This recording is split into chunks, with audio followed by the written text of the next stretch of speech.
ಶಿವಾಯ ನಮಃ ಓಂ ನಮಃ ಶಿವಾಯ.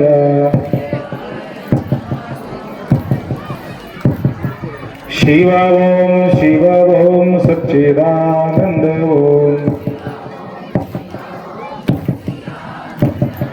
ಶಿವ ಓಂ ಸಚ್ಚಿದಾನಂದ ಓಂ. ಶಿವ ಓಂ ಸಚ್ಚಿದಾನಂದ ಓಂ.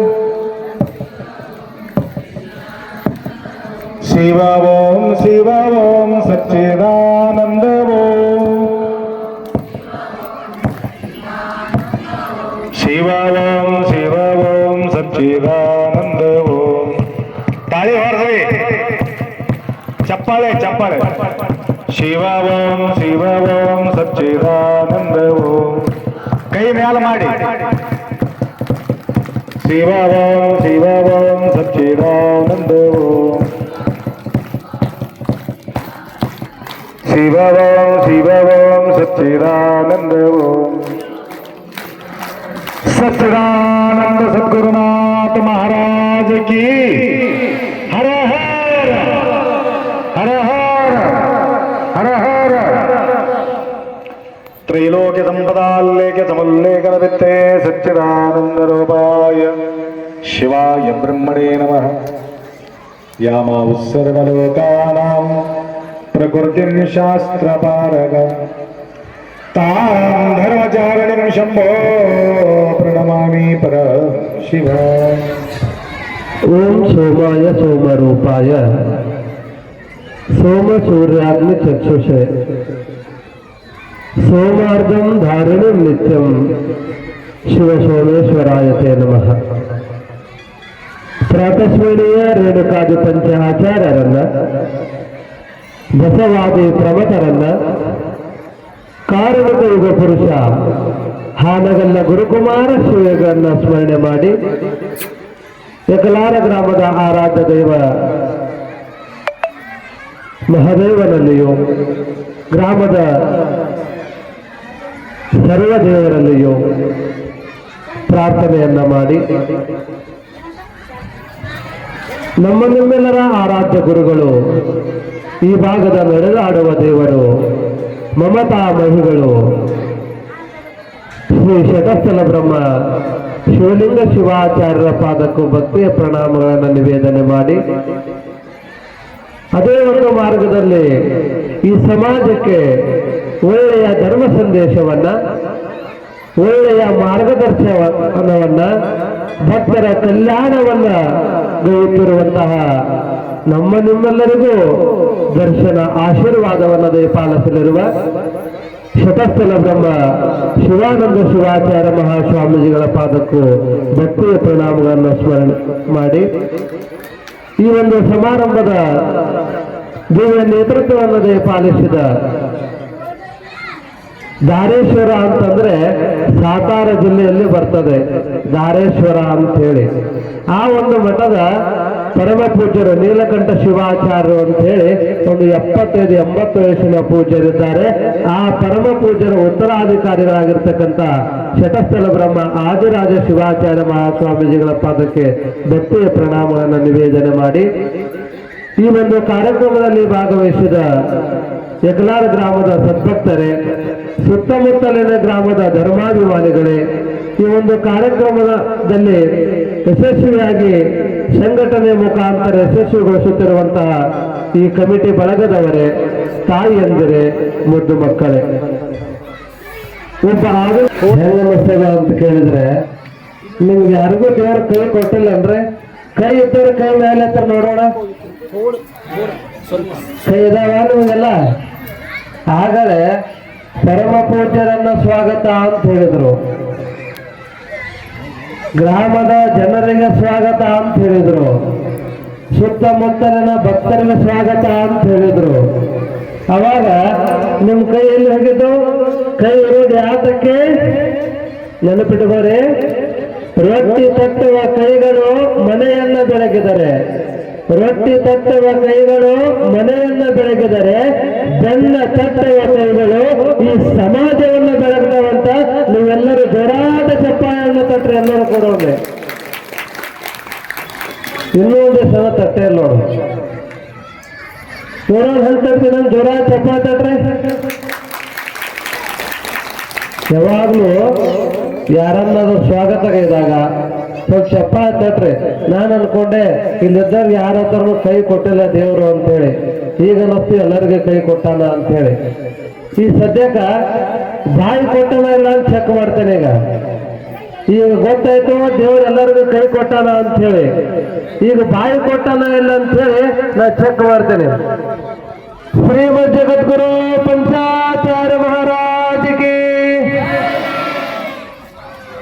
ನಮಗೆ ಕಿವಿ ಕೊಟ್ಟಿಲ್ಲ ಕಾಣ್ತದ, ಇನ್ನೊಂದು ಸ್ವಲ್ಪ ಹೇಳಿ. ಶ್ರೀಮದ್ ಜಗದ್ಗುರು ಪಂಚಾಚಾರ್ಯ ಮಹಾರಾಜಿಗೆ. ಶ್ರೀಮದ್ ಜಗದ್ಗುರು ಪಂಚಾಚಾರ್ಯ ಮಹಾರಾಜಿಗೆ. ಮಾನವ ಧರ್ಮಕ್ಕೆ, ಮಾನವ ಧರ್ಮಕ್ಕೆ, ಮಾನವ ಧರ್ಮಕ್ಕೆ, ಧರ್ಮದಿಂದಲೇ ವಿಶ್ವಕ್ಕೆ, ಧರ್ಮದಿಂದಲೇ ವಿಶ್ವಕ್ಕೆ. ನಿಮಗ ಕೈಯನ್ನು ಕೊಟ್ಟಾನ, ಬಾಯಿನೂ ಕೊಟ್ಟಾನ. ನಾನು ಮಾತಾಡೋದನ್ನ ಸುಮ್ಮ ಕೂತು ಕೇಳಿದ್ರಿ ಅಂದ್ರ ದೇವ್ರು ನಿಮಗೆ ನಿಜವಾಗೂ ಕಿವಿ ಕೊಟ್ಟಾನ ತಿಳ್ಕೊತೇವೆ. ನಾವು ಹೇಳೋ ಮಾತುಗಳನ್ನ ನಿಮಗೆ ಕಿವಿಯೊಳಗೆ ಹೋದವಪ್ಪ ಅಂತಂದ್ರ ನಿಮಗೆ ದೇವ್ರ ಕಿವಿ ಕೊಟ್ಟಾನ ಅಂತ ತಿಳ್ಕೊತೇವೆ. ಸ್ವಲ್ಪ ಎಲ್ಲ ಸದ್ಭಕ್ತರಲ್ಲಿ ಆ ಗುಡಿ ಹತ್ರ ಇರುವಂತವರಾಗ್ಲಿ, ಆ ಕಡೆ ಇರುವಂತವರಾಗ್ಲಿ ಸ್ವಲ್ಪ ಎಲ್ಲ ಬಂದು ಕೂತ್ಕೊಳ್ಳಿ. ಸ್ವಲ್ಪ ಆ ಕಡೆ ಹುಡುಗರಿಗೆ ದಾಂಧೆ ಮಾಡೋದು ಸ್ವಲ್ಪ ವ್ಯವಸ್ಥಾಪಕರು ನೋಡ್ಕೊಳ್ರಿ. ಒಬ್ಬ ಆಧುನಿಕ ಕವಿ ಒಂದು ಕಡೆ ಬರೀತಾನೆ,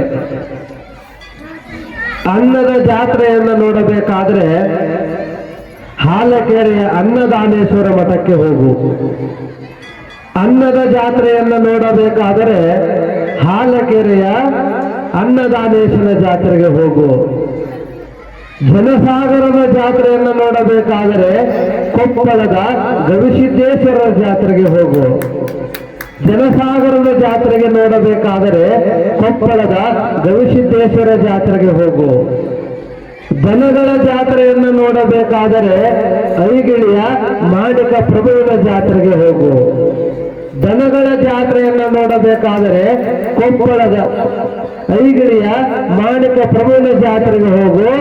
ಭಕ್ತರ ಭಕ್ತಿಯ ಜಾತ್ರೆಯನ್ನು ನೋಡಬೇಕಾದ್ರೆ ನಾವು ಯಕಲಾರ್ ಗ್ರಾಮಕ್ಕೆ ಹೋಗಬೇಕು, ಯಕಲಾರ್ ಗ್ರಾಮಕ್ಕೆ ಹೋಗಬೇಕು. ಅಷ್ಟು ಸುಂದರವಾಗಿ ತಾವೆಲ್ಲರೂ ಕೂಡ ಈ ಜಾತ್ರೆಯನ್ನು ಆಯೋಜನೆ ಮಾಡಿದ್ದೀರಿ. ಭಾರತ ದೇಶ ಸರ್ವ ಜನಾಂಗದವರನ್ನ, ಸರ್ವ ಧರ್ಮಗಳನ್ನ, ಋಷಿಮುನಿಗಳನ್ನ, ಧರ್ಮ ಗ್ರಂಥಗಳನ್ನ, ಮಹಾನ್ ಸಂತರನ್ನ ಕೊಟ್ಟಂತ ದೇಶ ಅದು ನಮ್ಮ ಭವ್ಯ ಭಾರತ. ಭಾರತ ದೇಶದ ಸಂತ ಮುನಿಗಳು, ವೇದ ಉಪನಿಷತ್ತುಗಳು, ಪುರಾಣಗಳು, ಹಲವಾರು ಧರ್ಮ ಗ್ರಂಥಗಳು ಯಾವುದನ್ನ ಕುರಿತು ಹೇಳುತ್ತವೆ? ವೇದಗಳು, ಉಪನಿಷತ್ತುಗಳು, ಎಲ್ಲಾ ಧರ್ಮ ಗ್ರಂಥಗಳು ಯಾವುದನ್ನ ಕುರಿತು ಹೇಳುತ್ತವೆ? ಸಂತರು, ಮಹಾಂತರು, ಋಷಿಮುನಿಗಳು ಯಾವುದನ್ನ ಕುರಿತು ಚಿಂತನೆ ಮಾಡ್ತಾರೆ ಅಂತ ಕೇಳಿದ್ರೆ ಮೂರೇ ಮೂರು ಮಾತುಗಳಿಗಾಗಿ ಭಾರತ ದೇಶದ ಎಲ್ಲಾ ಧರ್ಮ ಗ್ರಂಥಗಳು, ವೇದಗಳು, ಉಪನಿಷತ್ತುಗಳು, ಎಲ್ಲಾ ಧರ್ಮ ಗ್ರಂಥಗಳು ಏನನ್ನ ಹೇಳುತ್ತವೆ ಅಂತ ಕೇಳಿದ್ರೆ, ಭಾರತ ದೇಶದ ಸಂತರು, ಮಹಾಂತರು ಏನನ್ನ ಚಿಂತನೆ ಮಾಡ್ತಾರೆ ಅಂತ ಕೇಳಿದ್ರೆ ಮೂರೇ ಮೂರು ಮಾತುಗಳು. ತಾವೆಲ್ಲ ಲಕ್ಷ ಕೊಡ್ರಮ್ಮ ಈ ಕಡೆ. ಆ ಮೂರು ಮಾತುಗಳನ್ನ ತಾವೆಲ್ಲ ಹೇಳಿ. ಮೊದಲನೇ ಮಾತು ಯಾವುದು ಅಂತ ಕೇಳಿದ್ರೆ ಯಾವುದು ನಮ್ಮದು ಹೇಳಿ ಅಮ್ಮ, ಎಲ್ಲರೂ ಹೇಳ್ರಿ. ಯಾವುದು ನಮ್ಮದು? ಮೊದಲನೇ ಮಾತು ಯಾವುದು ನಮ್ಮದು. ಎರಡನೇ ಮಾತು ನಮ್ಮೊಂದಿಗೆ ಬರುವುದು ಯಾವುದು. ಮೂರನೇ ಮಾತು ಹೇಳ್ತಾರೆ ಯಾವುದು ಈ ಭೂಮಿಯ ಮೇಲೆ ಶಾಶ್ವತವಾಗಿ ಉಳಿತದೆ ಅಂತೇಳಿ. ಈ ದೇಶದ ಚಿಂತಕರು, ಈ ದೇಶದ ಧರ್ಮ ಗ್ರಂಥಗಳು ಯಾವುದನ್ನ ಕುರಿತು ಚಿಂತನೆ ಮಾಡಿದವು ಅಂತ ಕೇಳಿದ್ರೆ, ಯಾವುದು ನಮ್ಮದು, ನಮ್ಮೊಂದಿಗೆ ಬರುವುದು ಯಾವುದು, ಶಾಶ್ವತವಾಗಿ ಈ ಭೂಮಿಯ ಮೇಲೆ ಉಳಿಯುವುದು ಯಾವುದು, ಅದನ್ನ ಕುರಿತು ಈ ದೇಶದ ಚಿಂತಕರು, ಈ ದೇಶದ ಧರ್ಮ ಗ್ರಂಥಗಳು ಚಿಂತನೆಯನ್ನ ಮಾಡ್ತವೆ. ಹಾಗಾದ್ರೆ ನಾವೆಲ್ಲ ಇಲ್ಲಿ ಕುಳಿತೇವೆ, ಯಾವುದು ನಮ್ಮದು ಅಂತ ಕೇಳಿದ್ರೆ ನಾವೆಲ್ಲ ಏನ್ ಹೇಳ್ತೇವೆ ಅಂತ ಕೇಳಿದ್ರೆ, ಈ ಮನೆ ಯಾರದು ಅಂತ ಕೇಳಿದ್ರೆ ಈ ಮನೆ ನಮ್ಮದು ಅಂತ ಹೇಳ್ತೇವೆ. ಆ ಹೊಲ ಯಾರದು ಅಂತ ಕೇಳಿದ್ರೆ ಆ ಹೊಲ ನಮ್ಮದು ಅಂತ ಹೇಳ್ತೇವೆ. ಆ ಕಾರು ಯಾವುದು ಅಂತ ಕೇಳಿದ್ರೆ ಆ ಕಾರು ನಮ್ಮದು ಅಂತ ಹೇಳ್ತೇವೆ. ನಾವು ಹಾಕಿಕೊಂಡಿರುವಂತಹ ಒಡವೆ, ವಸ್ತ್ರ, ಬಂಗಾರ ಇದು ಯಾರದು ಅಂತ ಕೇಳಿದ್ರೆ ನಮ್ಮದು ಅಂತ ಹೇಳ್ತೇವೆ. ನಾವು ಗಳಿಸಿಟ್ಟಿರುವಂತ ಹಣ ಇದು ಯಾರದು ಅಂತ ಕೇಳಿದ್ರೆ ನಮ್ಮದು ಅಂತ ಹೇಳ್ತೇವೆ.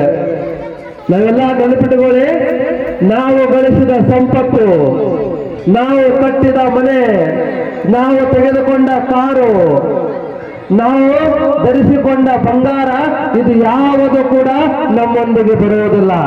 ಅದಕ್ಕೆ ಯಾವುದು ನಮ್ಮದು, ನಮ್ಮೊಂದಿಗೆ ಬರುವುದು ಯಾವುದು, ಇದು ಎಲ್ಲ ನಮ್ಮದು ಅಂತ ಕರೀತೀರಿ. ಈ ಮನೆ ನಮ್ಮದು ಅಂತ ಕರೀತೀರಿ, ಈ ಹೊಲ ನಮ್ಮದು ಅಂತ ಕರೀತೀರಿ, ಈ ಕಾರು ನಮ್ಮದು ಅಂತ ಕರೀತೀರಿ, ಈ ಬಂಗಾರ ನಮ್ಮದು ಅಂತ ಕರೀತೀರಿ. ಇಷ್ಟೆಲ್ಲಾ ಜನ ಕೂತೀರಿ. ಯಾರಾದ್ರೂ ಸತ್ತ ಮೇಲೆ ತಗೊಂಡು ಅದಾರೆ ಅಂತ ಇದ್ರೆ ಕೈ ಎತ್ತಿ ನೋಡೋ ಹೇಳಿ. ಯಾರಾದ್ರೂ ಸತ್ತ ಮೇಲೆ ತಗೊಂಡು ಹೋಗೋರು ಇದ್ದಾರ? ತಗೊಂಡು ಹೋಗೋರು ನೋಡಿದ್ದೀರಾ ಯಾರಾದ್ರೂ? ಯಾರು ಕೂಡ ನಾವು ನೋಡಿಲ್ಲ. ಯಾಕೆ ಅಂತ ಕೇಳಿದ್ರೆ, ಸತ್ತ ಮೇಲೆ ಯಾರು ಕೂಡ ಏನನ್ನು ತಗೊಂಡು ಹೋಗೋಕೆ ಸಾಧ್ಯ ಇಲ್ಲ. ಈ ಭೂಮಿಯ ಮೇಲೆ ಯಾರು ಕೂಡ ಏನನ್ನು ತಗೊಂಡು ಹೋಗಿಲ್ಲ. ತಗೊಂಡು ಹೋಗೋದು ಏನು ಅಂತ ಕೇಳಿದ್ರೆ, ಒಬ್ಬ ಸುಭಾಷಿತಕಾರ ಹೇಳ್ತಾನೆ, ಅಸ್ಥಿರಂ ಜೀವನಂ ಲೋಕೆ ಅಸ್ಥಿರಂ ಧನಯೌವನಂ ಅಸ್ಥಿರಂ ಪುತ್ರದಾನೌಚ ಧರ್ಮ ಕೀರ್ತಿ ದೇವಸ್ಥಿರವಂತೆ.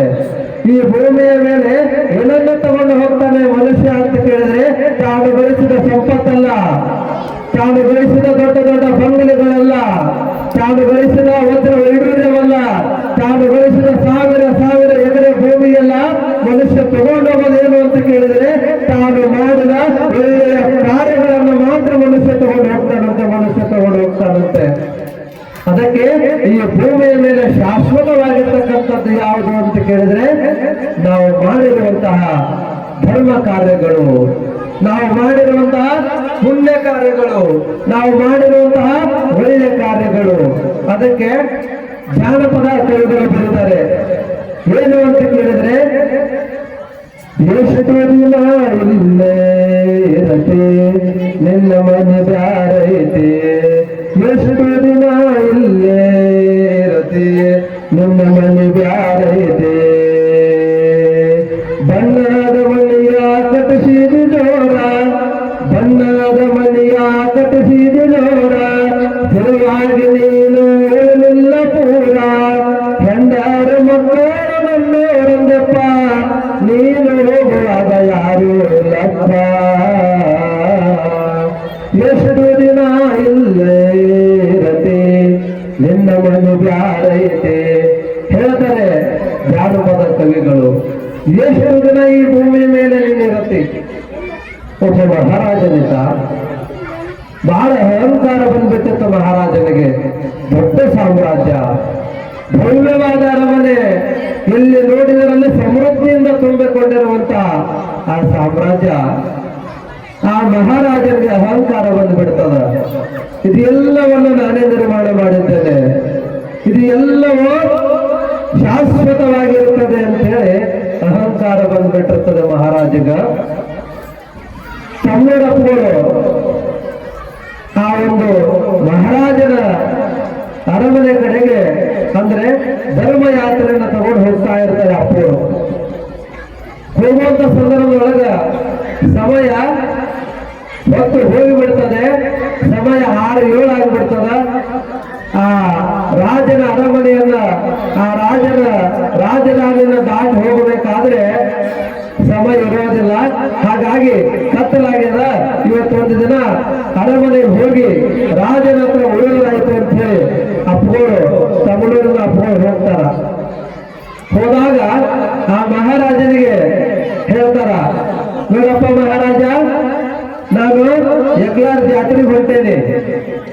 ದರ್ಬಾರದೊಳಗೆ ಎಲ್ಲಾ ಭಕ್ತರು ಕೂಡ್ಕೊಂಡು ಜಾತ್ರೆಯನ್ನ ಮಾಡ್ಲಾಕತ್ತಾರ. ಆ ಭಕ್ತರಿಗೆ ದರ್ಶನ ಕೊಡಕ್ ಹೊಂಟೇನೆ, ಧರ್ಮೋಪದೇಶವನ್ನು ಮಾಡಕ್ ಹೊಂಟೇನೆ. ಹೊತ್ತೋಗ್ಯದ, ಕತ್ತಲಾಗ್ಯದ, ನಾನು ಒಂದಿಷ್ಟು ಇವತ್ತು ರಾತ್ರಿ ನಿಮ್ಮ ಧರ್ಮಶಾಲೆಯಲ್ಲಿ ನಾನು ಉಳಿತೀನಿ ಅಂತ ಹೇಳಿ ಮಹಾರಾಜನಿಗೆ ಅಪ್ಪಗಳು ಹೇಳ್ತಾರ. ಅವಾಗ ಆ ಮಾತುಗಳನ್ನ ಕೇಳಿದ ಮಹಾರಾಜನಿಗೆ ಸಿಟ್ಟು ಬಂದು ಬಿಡ್ತದ. ಸಿಟ್ಟು ಬಂದು ಅಪ್ಪವ್ರಿಗಂತಾನ, ಇದನ್ನ ಧರ್ಮಶಾಲೆ ಅಂತೀರಾ, ನೀವು ನಿಲ್ಲಬೇಡ್ರಿ, ಹೋಗ್ರಿ ಅಂತ ಹೇಳ್ತಾನ. ಅವಾಗ ಅಪ್ಪಗಳು, ಜ್ಞಾನಿಗಳಾಗಿರ್ತಕ್ಕಂಥ ಅಪ್ಪಗಳು ಸುಮ್ಮನೆ ನಿಂದಿರ್ತಾರ. ನಿಂತು ಆ ಮಹಾರಾಜನಿಗೆ ಪ್ರಶ್ನೆಯನ್ನ ಕೇಳ್ತಾರ. ಏನಪ್ಪ ಮಹಾರಾಜ, ಇದು ಧರ್ಮಶಾಲೆ ಅಲ್ಲೇನು ಅಂತ ಕೇಳ್ತಾರ. ಅವಾಗ ಇದು ಹೆಂಗ ಧರ್ಮಶಾಲೆ ಆಗ್ತದ್ರಿ, ಇಷ್ಟೆಲ್ಲಾ ಸಂಪತ್ತಿನಿಂದ ತುಂಬಿಕೊಂಡದ, ಭವ್ಯವಾದ ಅರಮನೆ ಅದ, ಎಲ್ಲಿ ನೋಡಿದ್ರಲ್ಲ ಸಮೃದ್ಧಿ ತುಂಬಿಕೊಂಡದ, ಇದು ಹೆಂಗ ಶಾಲೆ ಆಗ್ತದ, ಅನ್ನಛತ್ರ ಆಗ್ತದ ಅಂತ ಕೇಳಿದಾಗ ಅಪ್ಪಗಳು ಹೇಳ್ತಾರ, ಹೌದಪ್ಪ, ಇದೇನು ಭವ್ಯವಾದ ಅರಮನೆಯನ್ನ ಕಟ್ಟಾರಲ್ಲ, ನಿನ್ನಕ್ಕಿಂತ ಹಿಂದೆ ಯಾರಿದ್ರು ಅಂತ ಕೇಳ್ತಾರ. ಅವಾಗ ಮಹಾರಾಜ್ ಹೇಳ್ತಾನ, ನಮ್ಮ ತಂದೆ ಇದ್ರು ಅಂತ. ಮತ್ತೆ ಅಪ್ಪಗಳು ಕೇಳ್ತಾರ, ನಿಮ್ಮ ತಂದೆಗಿಂತ ಪೂರ್ವದಲ್ಲಿ ಯಾರಿದ್ರು ಅಂತ. ನಮ್ಮ ತಾತ ಇದ್ದ ಅಂತ ಹೇಳ್ತಾರ.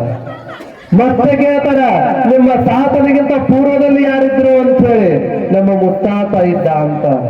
ಹೌದಪ್ಪ, ನಿನಕ್ಕಿಂತ ಪೂರ್ವದಲ್ಲಿ ನಿಮ್ಮ ತಂದೆ ಇದ್ದ, ನಿಮ್ಮ ತಂದೆಗಿಂತ ಪೂರ್ವದಲ್ಲಿ ನಿಮ್ಮ ತಾತ ಇದ್ದ, ನಿಮ್ಮ ತಾತನಿಗಿಂತ ಪೂರ್ವದಲ್ಲಿ ನಿಮ್ಮ ಮುತ್ತಾತ ಇದ್ದ, ಅವರೆಲ್ಲರೂ ಈಗ ಎಲ್ಲಿ ಅಂತ ಕೇಳ್ತಾರ. ಅವರೆಲ್ಲರೂ ಈಗ ಎಲ್ಲಿ ಅಂತ ಕೇಳಿದಾಗ ಮಹಾರಾಜ ಹೇಳ್ತಾನ, ಅವರೆಲ್ಲರೂ ಕೂಡ ಸತ್ತು ಹೋಗಿದ್ದಾರೆ, ಅವರೆಲ್ಲರೂ ಕೂಡ ಬದುಕನ್ನ ಆಯುಷ್ಯವನ್ನ ತೀರಿ ಹೋಗಿದ್ದಾರೆ ಅಂತ ಕೇಳಿದಾಗ ಮಹಾರಾಜನಿಗೆ ತಟ್ಟನ ಅರಿವಾಗಿಬಿಡ್ತದೆ. ಅಯ್ಯೋ, ನಾನು ಎಂತ ತಪ್ಪು ಮಾಡಿಬಿಟ್ಟೆ, ಇಂಥ ಮಹಾತ್ಮರು ಬಂದಾರ, ನಾನು ಉಳ್ಕೋತೀನಿ ಅಂತ ಹೇಳಾರ, ಇದು ಧರ್ಮಚಾತ್ರೆ ಅಂತ ಅಂದಾರ, ನನ್ನ ಅಹಂಕಾರದಲ್ಲಿ ನಾನು ಶಾಶ್ವತವಾಗಿ ಈ ಭೂಮಿ ಮೇಲೆ ಉಳಿತೀನಿ ಅಂತ ತಿಳ್ಕೊಂಡಿದ್ದೆ ಅಂತ ತಿಳ್ಕೊಂಡು ಸಾಷ್ಟಾಂಗವನ್ನು ಹಾಕಿದಾಗ ಅಪ್ಪೋರು ಉಪದೇಶವನ್ನ ಮಾಡ್ತಾರ. ನೋಡಪ್ಪ, ಈ ಭೂಮಿಯ ಮೇಲೆ ಸ್ವಲ್ಪ ದಿನದ ಮಟ್ಟಿಗೆ ಈ ಎಲ್ಲಾ ಜನರು ಬರ್ತಾರ, ಬಂದು ಸ್ವಲ್ಪ ದಿನ ಇರ್ತಾರ, ಇತ್ತು ಎಲ್ಲರೂ ಕೂಡ ಒಂದು ದಿನ ಬಿಟ್ಟು ಹೋಗ್ತಾರ. ಯಾರು ಕೂಡ ಈ ಭೂಮಿಯ ಮೇಲೆ ಶಾಶ್ವತವಾಗಿ ಉಳಿದಿಲ್ಲ ಅನ್ನುವಂತ ಮಾತನ್ನು ಹೇಳ್ತಾರೆ. ಅದಕ್ಕೆ ಒಬ್ಬ ಆಧುನಿಕ ಕವಿಗಳು ಬರ್ತಾರೆ, ಭೂಮಿಯ ಮೇಲೆ ಬಾಡಿಗೆದಾರ ನಿನ್ನ, ಭೂಮಿಯ ಮೇಲೆ ಬಾಡಿಗೆದಾರ ನಿನ್ನ, ಅವನು ಹೇಳಿದಾಗ ಜಾಗ ಖಾಲಿ ಮಾಡಣ್ಣ, 3 ದಿನದ ಸಂತೆಯಲ್ಲಿ ನಗತಾ ಇರಣ್ಣ, 3 ದಿನದ ಸಂತೆಯಲ್ಲಿ ನಗತಾ ಇರಣ್ಣ, ಸತ್ತ ಮೇಲೆ ತಗೊಂಡೋಗೋದೇನು ಇಲ್ಲಣ್ಣ, ಸತ್ತ ಮೇಲೆ ತಗೊಂಡೋಗೋದೇನು ಇಲ್ಲಣ್ಣ, ಭೂಮಿಯ ಮೇಲೆ ಬಾಡಿಗೆದಾರ ನಿನ್ನ, ಅವನು ಹೇಳಿದಾಗ ಜಾಗ ಖಾಲಿ ಮಾಡಣ್ಣ. ನೋಡಿ, ಈ ಭೂಮಿಯ ಮೇಲೆ ನಾವೆಲ್ಲರೂ ಕೂಡ ಬಾಡಿಗೆದಾರರು, ನಾವೆಲ್ಲರೂ ಕೂಡ ಆ ಭಗವಂತ ಕೊಟ್ಟಿರ್ತಕ್ಕಂಥ ಈ ಭೂಮಿಗೆ ಇದು ಯಾರ ಮನೆ? ಇದು ನನ್ನ ಮನೆಯಲ್ಲ, ಇದು ನಿನ್ನ ಮನೆಯಲ್ಲ, ಇದು ಆ ಜಗದೀಶನ ಮನೆ. ಅದಕ್ಕೆ ದೇವರ ಮನೆ ಇದು, ಈ ಜಗವಲ್ಲ. ಈ ಜಗತ್ತು ಯಾರ್ದು ಅಂತ ಕೇಳಿದ್ರೆ ನನ್ನದಲ್ಲ, ನಿಮ್ಮದಲ್ಲ, ನಿಮ್ಮೆಲ್ಲರನ್ನ ಸೃಷ್ಟಿ ಮಾಡಿರ್ತಕ್ಕಂಥ ಆ ಶಿವಪಾರ್ವತಿ ದೇವರು, ಆ ಶಿವಪಾರ್ವತಿಯ ಈ ಜಗತ್ತು. ಅದಕ್ಕ ಈ ಜಗತ್ತೇನಿದೆಯಲ್ಲ, ಇದು ಆ ಶಿವನ ಮನೆ ಇದೆ. ಅದಕ್ಕ ಆ ಶಿವನ ಮನೆಗೆ ನಾವೆಲ್ಲ ಹೆಂಗ ಬಂದೇವಪ್ಪ ಅಂತ ಕೇಳಿದ್ರೆ ಬಾಡಿಗೆಗಾಗಿ ಬಂದೇವಿ. ಈಗ ನೀವು ಒಂದಷ್ಟು ಮಂದಿ ಕಿರಾಯಿ ಮನೆಯೊಳಗೆ ಇರ್ತೀರಿ, ಆ ಕಿರಾಯಿ ಮನೆಯೊಳಗೆ ಅದಿರಿ ಅಂತಂದ್ರ ಅದು ನಿಮ್ಮದೇ ಆಗ್ತದ ಮನೆ? ಇಲ್ಲ. ಎಲ್ಲಿತನ ಮನೆ? ನೀವಿರುತ್ತನ, ಇದ್ದ ಮೇಲೆ ಅದು ಮತ್ತೊಬ್ಬರಿಗೆ ಹೋಗ್ತದೆ. ನೀವು ಕಿರಾಯಿ ಮನೆಯೊಳಗಿರ್ತೀರಿ, ನಿಮ್ಮ ಬಾಡಿಗೆ ಕಟ್ಟೋದಾಗ್ಲಿಕ್ಕಂದ್ರ ಆ ಮನೆಯನ್ನು ಬಿಟ್ಟು ನೀವು ಹೋಗ್ಬೇಕಾಗ್ತದ. ಆ ಬಾಡಿಗೆ ಮನೆಯೊಳಗೆ ನೀವು ಅದಿರಿ ಅಂತ ಹೇಳಿ ಅದು ಮನೆ ನಿಮ್ಮದು ಹೆಂಗ ಆಗಲ್ಲೋ ಹಂಗ ಈ ಜಗತ್ತನ್ನೋದೇನದಲ್ಲ, ಇದು ಭಗವಂತನ ಕೊಟ್ಟಿರ್ತಕ್ಕಂಥ ಮನೆ ಇದೆ. ಆ ಭಗವಂತನಿಗೆ ನಾವು ಬಾಡಿಗೆ ಏನು ಕಟ್ಟಬೇಕು ಅಂತ ಕೇಳಿದ್ರೆ ನಾವು ದಾನವನ್ನ ಮಾಡಬೇಕು.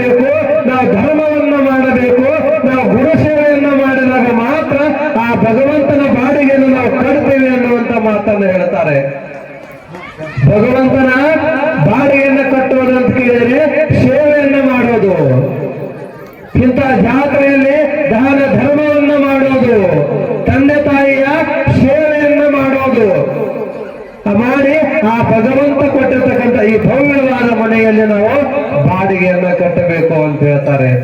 ಇಲ್ಲಿ ಯಾವುದು ಶಾಶ್ವತವಲ್ಲ, ನೀವು ಗಳಿಸಿದ ಸಂಪತ್ತು ಶಾಶ್ವತವಲ್ಲ, ನೀನು ಕಟ್ಟಿದ ಮನೆ ಶಾಶ್ವತವಲ್ಲ.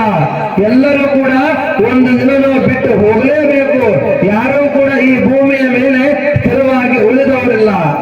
ನಿಮ್ಗೆಲ್ಲ ಗೊತ್ತಿರ್ಬೋದು, ಅಲೆಕ್ಸಾಂಡರ್ ಅಂತ ಹೇಳಿ ಒಬ್ಬ ಮಹಾನ್ ಹೋರಾಟಗಾರ ಆಗಿ ಹೋದ.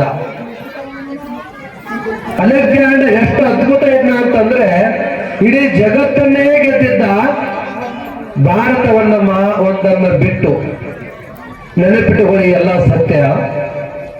ತನ್ನ 32ನೇ ವಯಸ್ಸಿನಲ್ಲಿ ಇಡೀ ಜಗತ್ತನ್ನೇ ಗೆದ್ದಿರುವಂತ ಅಲೆಕ್ಸಾಂಡರ್ಗೆ ಒಂದು ಕಾಯಿಲೆ ಬರ್ತದೆ, ಒಂದು ರೋಗ ಬರ್ತದೆ, ಒಂದು ವ್ಯಾಧಿಗೆ ತುತ್ತಾಗ್ತಾನೆ ಅಲೆಕ್ಸಾಂಡರ್. ತುತ್ತಾದಾಗ ಈ ಜಗತ್ತಿನ ಎಲ್ಲಾ ಪ್ರಸಿದ್ಧ ವೈದ್ಯರನ್ನ ಕರೆಸ್ತಾನೆ. ಜಗತ್ತಿನ ಎಲ್ಲೆಲ್ಲಿ ಒಳ್ಳೆ ಒಳ್ಳೆ ಔಷಧಿಗಳಿದಾವಲ್ಲ ಆ ಎಲ್ಲ ಔಷಧಿಗಳನ್ನ ತರಿಸ್ತಾನೆ. ತರಿಸಿ ಅವನ ತಗೋತಾನೆ. ಆ ಅಲೆಕ್ಸಾಂಡರ್ ಇದಾನಲ್ಲ, ಜಗತ್ತನ್ನ ಗೆದ್ದಿರುವಂತ ಅಲೆಕ್ಸಾಂಡರ್ ಇದಾನಲ್ಲ, ಅವನಿಗೆ ಯಾವ ಔಷಧಿಯೂ ಕೆಲಸ ಮಾಡಲಿಲ್ಲ, ಯಾವ ದೊಡ್ಡ ದೊಡ್ಡ ಪಂಡಿತರು ಕೆಲಸ ಮಾಡಲಿಲ್ಲ, ಯಾವ ದೊಡ್ಡ ದೊಡ್ಡ ವೈದ್ಯರು ಕೆಲಸ ಮಾಡಲಿಲ್ಲ. ಆ ಅಲೆಕ್ಸಾಂಡರ್ಗೆ ಅರ್ಥ ಆಗ್ತದೆ. ಅಲೆಕ್ಸಾಂಡರ್ಗೆ ಅರ್ಥ ಆಗ್ತದೆ, ಅಯ್ಯೋ ನಾನು ಎಂತ ತಪ್ಪು ಮಾಡಿಬಿಟ್ಟೆ. ಇಡೀ ಜಗತ್ತನ್ನೇ ಗೆದ್ದೆ, ಇಡೀ ಎಲ್ಲಾ ಸಾಮ್ರಾಜ್ಯವೇ ನನ್ನ ಮುಷ್ಟಿಯಲ್ಲಿದೆ, ಸಂಪತ್ತಿನಿಂದ ತುಂಬಿದೆ, ಅಧಿಕಾರದಿಂದ ತುಂಬಿದೆ, ಅಂತಸ್ತಿನಿಂದ ತುಂಬಿದೆ. ತನ್ನ ಆಜ್ಞೆಯನ್ನು ಒಂದೇ ಒಂದು ಮಾತನ್ನು ಹೇಳಿಬಿಟ್ರೆ ಇಡೀ ಜಗತ್ತೇ ಅವನ ಮಾತನ್ನ ಕೇಳ್ತದೆ ಎನ್ನುವಂತ ಅಲೆಕ್ಸಾಂಡರ್ಗೆ ಆ ಕಾಯಿಲೆ ಬಂದ ತಕ್ಷಣ ಅರಿವಾಗ್ತದೆ, ಅಯ್ಯೋ ನಾನು ಬಿಟ್ಟು ಹೋಗಬೇಕಲ್ಲ, ಎಲ್ಲ ನಾನು ಗಳಿಸಿದ ಸಂಪತ್ತು ಎಲ್ಲವೂ ಇಲ್ಲೇ ಬಿಟ್ಟು ಹೋಗಬೇಕು, ನಾನು ಸಂಪಾದಿಸಿದ ಅಧಿಕಾರ ಎಲ್ಲವೂ ಇಲ್ಲೇ ಬಿಟ್ಟು ಹೋಗಬೇಕು, ಈ ಜಗತ್ತಿನ ಎಲ್ಲಾ ಜನರನ್ನು ಇಲ್ಲೇ ಬಿಟ್ಟು ಹೋಗಬೇಕು, ಯಾರು ನನ್ನ ಜೊತೆಗೆ ಬರಲ್ಲ ಅಂತ ಗೊತ್ತಾಗ್ತದೆ ಅಲೆಕ್ಸಾಂಡರ್ಗೆ. ಗೊತ್ತಾಗಿ ಅಲ್ಲಿರುವಂತ ಆ ಎಲ್ಲ ಆಡಳಿತಾಧಿಕಾರಿಗಳನ್ನ ಕರೀತಾನೆ ಅಲೆಕ್ಸಾಂಡರ್. ಕರೆದು 3 ಮಾತುಗಳನ್ನ ಹೇಳ್ತಾನೆ ಅಲೆಕ್ಸಾಂಡರ್. 3 ಮಾತುಗಳನ್ನ ಏನು ಅಂತ ಕೇಳಿದ್ರೆ, ಮೊದಲನೇ ಮಾತನ್ನ ಹೇಳ್ತಾನೆ, ಸ್ವಲ್ಪ ಲಕ್ಷ್ಯ ಕೊಟ್ಟು ಕೇಳ್ರಲ್ಲ. 3 ಮಾತುಗಳನ್ನು ಹೇಳ್ತಾನೆ. ಮೊದಲನೇ ಮಾತು ಏನು ಅಂತ ಕೇಳಿದ್ರೆ, ನೋಡ್ರಿ, ನನ್ನ ಪ್ರಾಣ ಹೋದಂತ ಸಂದರ್ಭದೊಳಗ ನನ್ನ ಹೆಣವನ್ನ ವೈದ್ಯರು ಹೊರಬೇಕು, ಡಾಕ್ಟರ್ ಹೊರಬೇಕು ಅಂತ ಹೇಳ್ತಾನೆ. ಎರಡನೇ ಮಾತು ಹೇಳ್ತಾನೆ, ನನ್ನ ಹೆಣದ ಮೆರವಣಿಗೆ ನಡೆಯುವಂತ ಸಂದರ್ಭದೊಳಗ ನನ್ನ 2 ಕೈಗಳನ್ನ ಆ ಪೆಟ್ಟಿಗೆಯಿಂದ ಹೊರಗಡೆ ಹಾಕಬೇಕು ಅಂತ ಹೇಳ್ತಾನೆ. 3ನೇ ಮಾತು ಹೇಳ್ತಾನೆ, ನನ್ನ ಹೆಣದ ಮೆರವಣಿಗೆ ನಡೆಯುವಾಗ ನಾನು ಗಳಿಸಿದ ಎಲ್ಲಾ ಸಂಪತ್ತನ್ನ ಚೆಲ್ಕೊಂತ ಹೋಗಬೇಕು, ಮುಂದೆ ಹಾರಾಡಿಸುವಂತ ಹೋಗಬೇಕು ಅಂತ ಅಲೆಕ್ಸಾಂಡರ್ ತನ್ನ ಎಲ್ಲಾ ಅಧಿಕಾರಿಗಳಿಗೆ ತಿಳಿಸ್ತಾನೆ.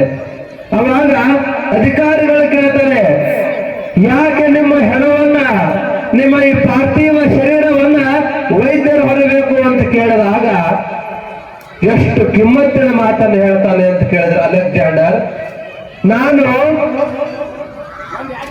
ಇಡೀ ಜಗತ್ತನ್ನೇ ಗೆದ್ದೆ, ಇಡೀ ಜಗತ್ತನ್ನೇ ಗೆದ್ದೆ, ಎಷ್ಟೋ ಸಾಮ್ರಾಜ್ಯಗಳನ್ನ ನಾಶ ಮಾಡಿದೆ, ಎಷ್ಟೋ ಜನರನ್ನ ಕೊಂಡೆ. ಯಾವುದಕ್ಕಾಗಿ? ಸಂಪತ್ತಿಗಾಗಿ, ಅಧಿಕಾರಕ್ಕಾಗಿ, ಕೀರ್ತಿಗಾಗಿ. ಇದು ಎಲ್ಲವೂ ನನ್ನ ಜೊತೆಗೆ ಬರ್ತದೆ ಅಂತ ನಾನು ತಿಳ್ಕೊಂಡಿದ್ದೆ. ಆದರೆ ನನಗೂ ಕೂಡ ಒಂದು ದಿನ ಸಾವು ತಪ್ಪಿದ್ದಲ್ಲ. ಆದರೆ ಆ ಸಾವು ಬಂದಂತ ಕ್ಷಣದೊಳಗ ಯಾವ ಡಾಕ್ಟರ್ ಇರ್ಲಿ, ಯಾವ ಔಷಧಿ ಇರ್ಲಿ, ಯಾವ ವ್ಯಕ್ತಿ ಇದ್ರೂ ಕೂಡ ಸಾವನ್ನ ಯಾರು ತಡೆಯೋಕ್ಕಾಗಲ್ಲ ಅನ್ನುವಂತ ಸತ್ಯವನ್ನು ನನಗೆ ಅರ್ಥ ಆಯ್ತು ಅನ್ನುವಂತ ಮಾತನ್ನ ಅಲೆಕ್ಸಾಂಡರ್ ಹೇಳ್ತಾನೆ.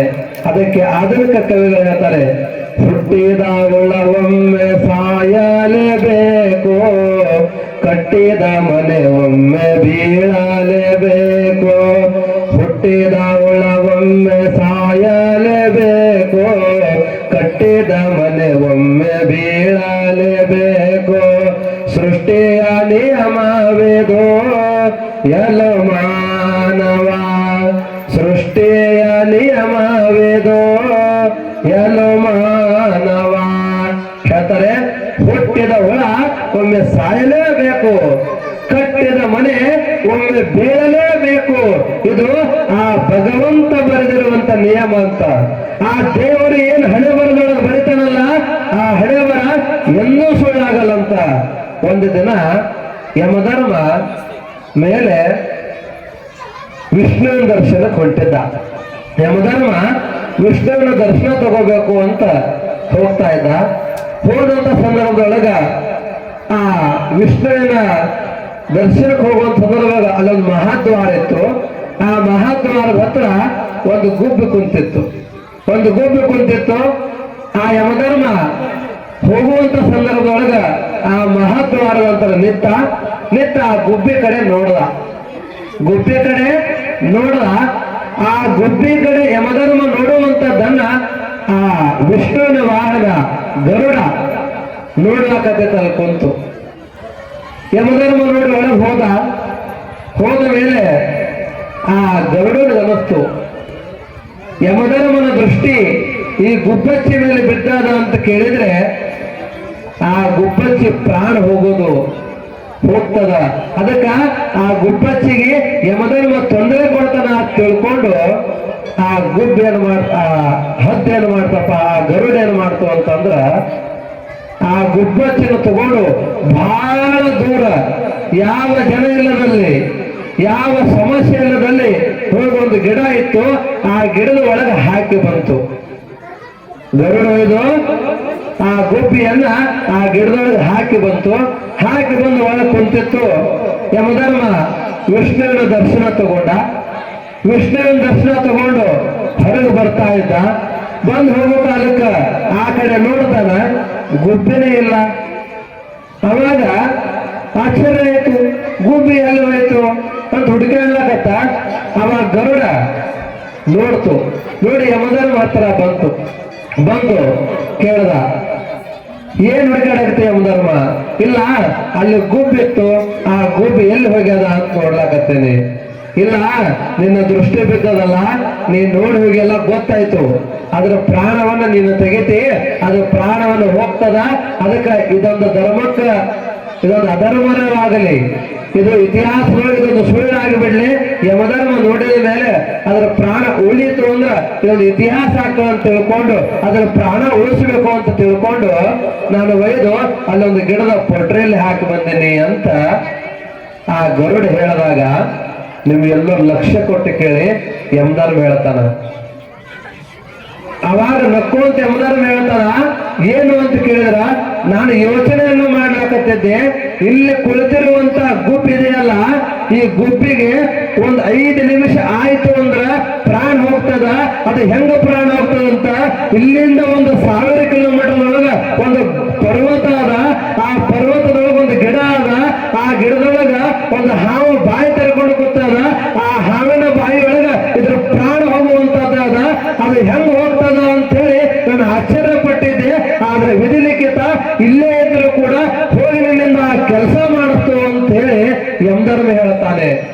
ಅದಕ್ಕೆ ಹೇಳ್ತಾನೆ, ವಿಧಿಯ ಲಿಖಿತ ಯಾರ ಕೈಯಿಂದಲೂ ಕೂಡ ತಪ್ಪಿಸೋಕಾಗಲ್ಲಂತ. ಅಲ್ಲಿ ಗರುಡ ತಪ್ಪಿಸಬೇಕು ಅಂತ ಹೇಳಿದ್ದು, ಆದ್ರೆ ಅದು ಪ್ರಾಣ ಹೋಗುವಂತದ್ದು ಬರೆದು ಬಿಟ್ಟಿತ್ತು.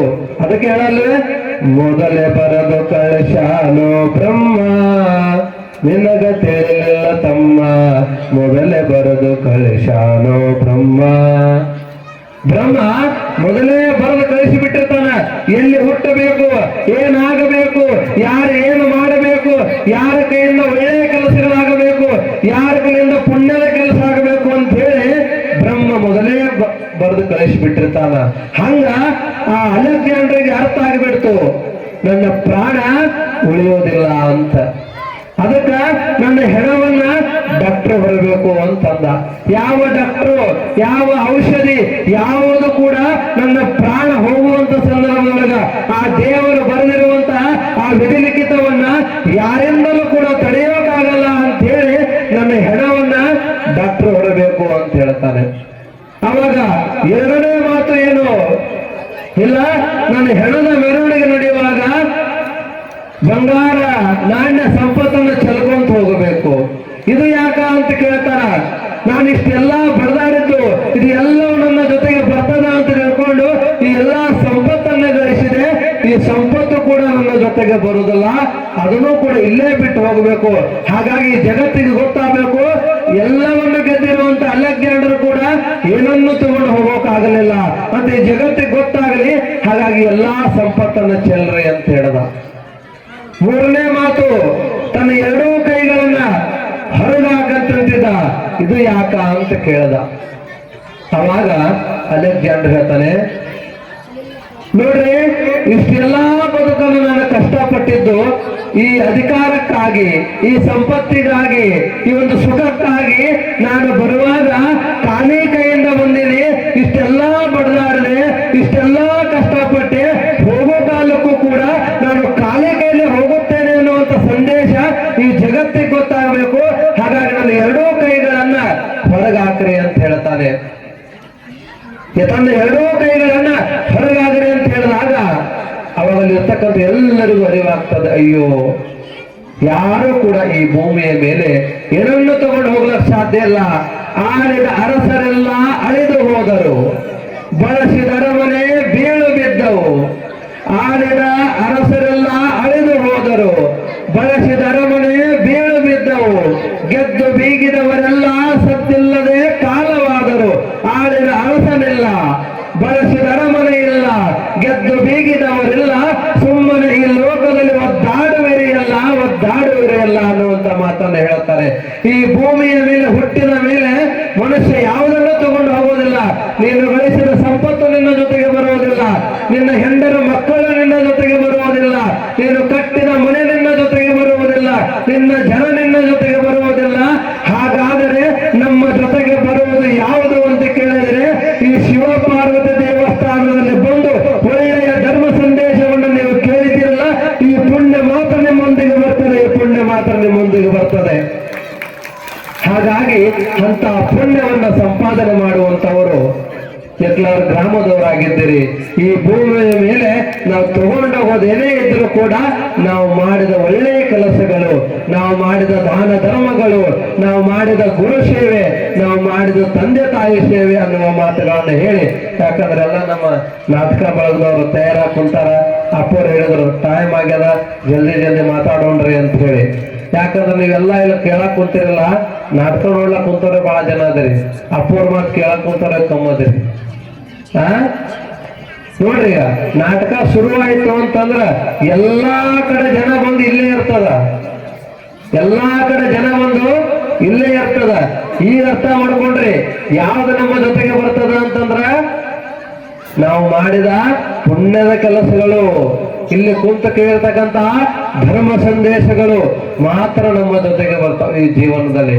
ಹಾಗಾಗಿ ಈ ಒಂದು ಪುಣ್ಯ ಪರಿಸರದಲ್ಲಿ ಇವತ್ತು ನೀವೆಲ್ಲರೂ ಕೂಡ ಧರ್ಮವನ್ನ ಸಂಪಾದನೆ ಮಾಡಿದ್ದೀರಿ. ಹಾಗಾಗಿ ನಿಮ್ಮ ಜೊತೆಗೆ ಧರ್ಮ ಬಂದೇ ಬರುತ್ತದೆ ಅನ್ನುವಂತ ಮಾತುಗಳನ್ನ ಹೇಳಿ ಈ ಭೂಮಿ ಮೇಲೆ ತಗೊಂಡು ಹೋಗೋದು ಧರ್ಮದ ಕಾರ್ಯಗಳು ಅನ್ನುವಂತ ಮಾತನ್ನು ಹೇಳಿ ಒಂದು ಸೂಚನೆಯನ್ನು ಕೊಡ್ತಾ ಇದ್ದೇವೆ. ಏನು ಸೂಚನೆ ಅಂತ ಕೇಳಿದ್ರೆ, ಖಡ್ಗಾಪುರದ ಶಿವಲಿಂಗ ಶಿವಾಚಾರ್ಯರಿಗೆ ಈಗ 87 ವರ್ಷ. ಮೊನ್ನೆ ಕೇದಾರ ಸನ್ನಿಧಿಯವರು ಹೇಳ್ತಾ ಇದ್ರು, ನೋಡಿ ಶ್ರೀಗಳೇ, ಈ ಒಂದು ಕರ್ನಾಟಕದಲ್ಲಿ ಎಷ್ಟೋ ಜನ ಹಿರಿಯ ಶ್ರೀಗಳಿದ್ದಾರೆ, ಅವರ ಬಗ್ಗೆ ವಿಚಾರ ಮಾಡ್ತಾ ಇದ್ರು.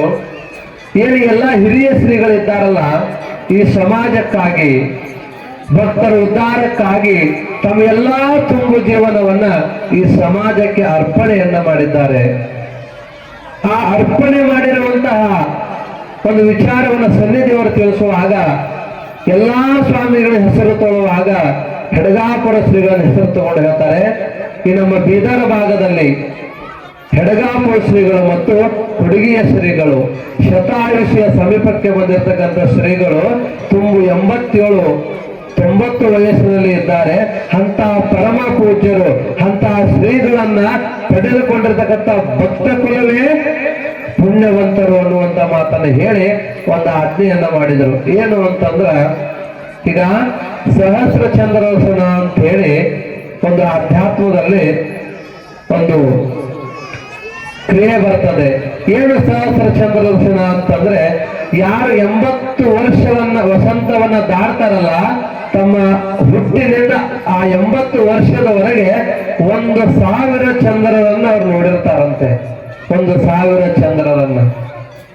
ಯಾರು 1,000 ಚಂದ್ರರ ದರ್ಶನವನ್ನ ಮಾಡ್ತಾರಲ್ಲ ಅವರಿಗೆ ಅದ್ಭುತವಾಗಿರ್ತಕ್ಕಂಥ ಶಕ್ತಿ ಅವರಿಗೆ ತುಂಬಿಕೊಂಡಿರ್ತದಂತ.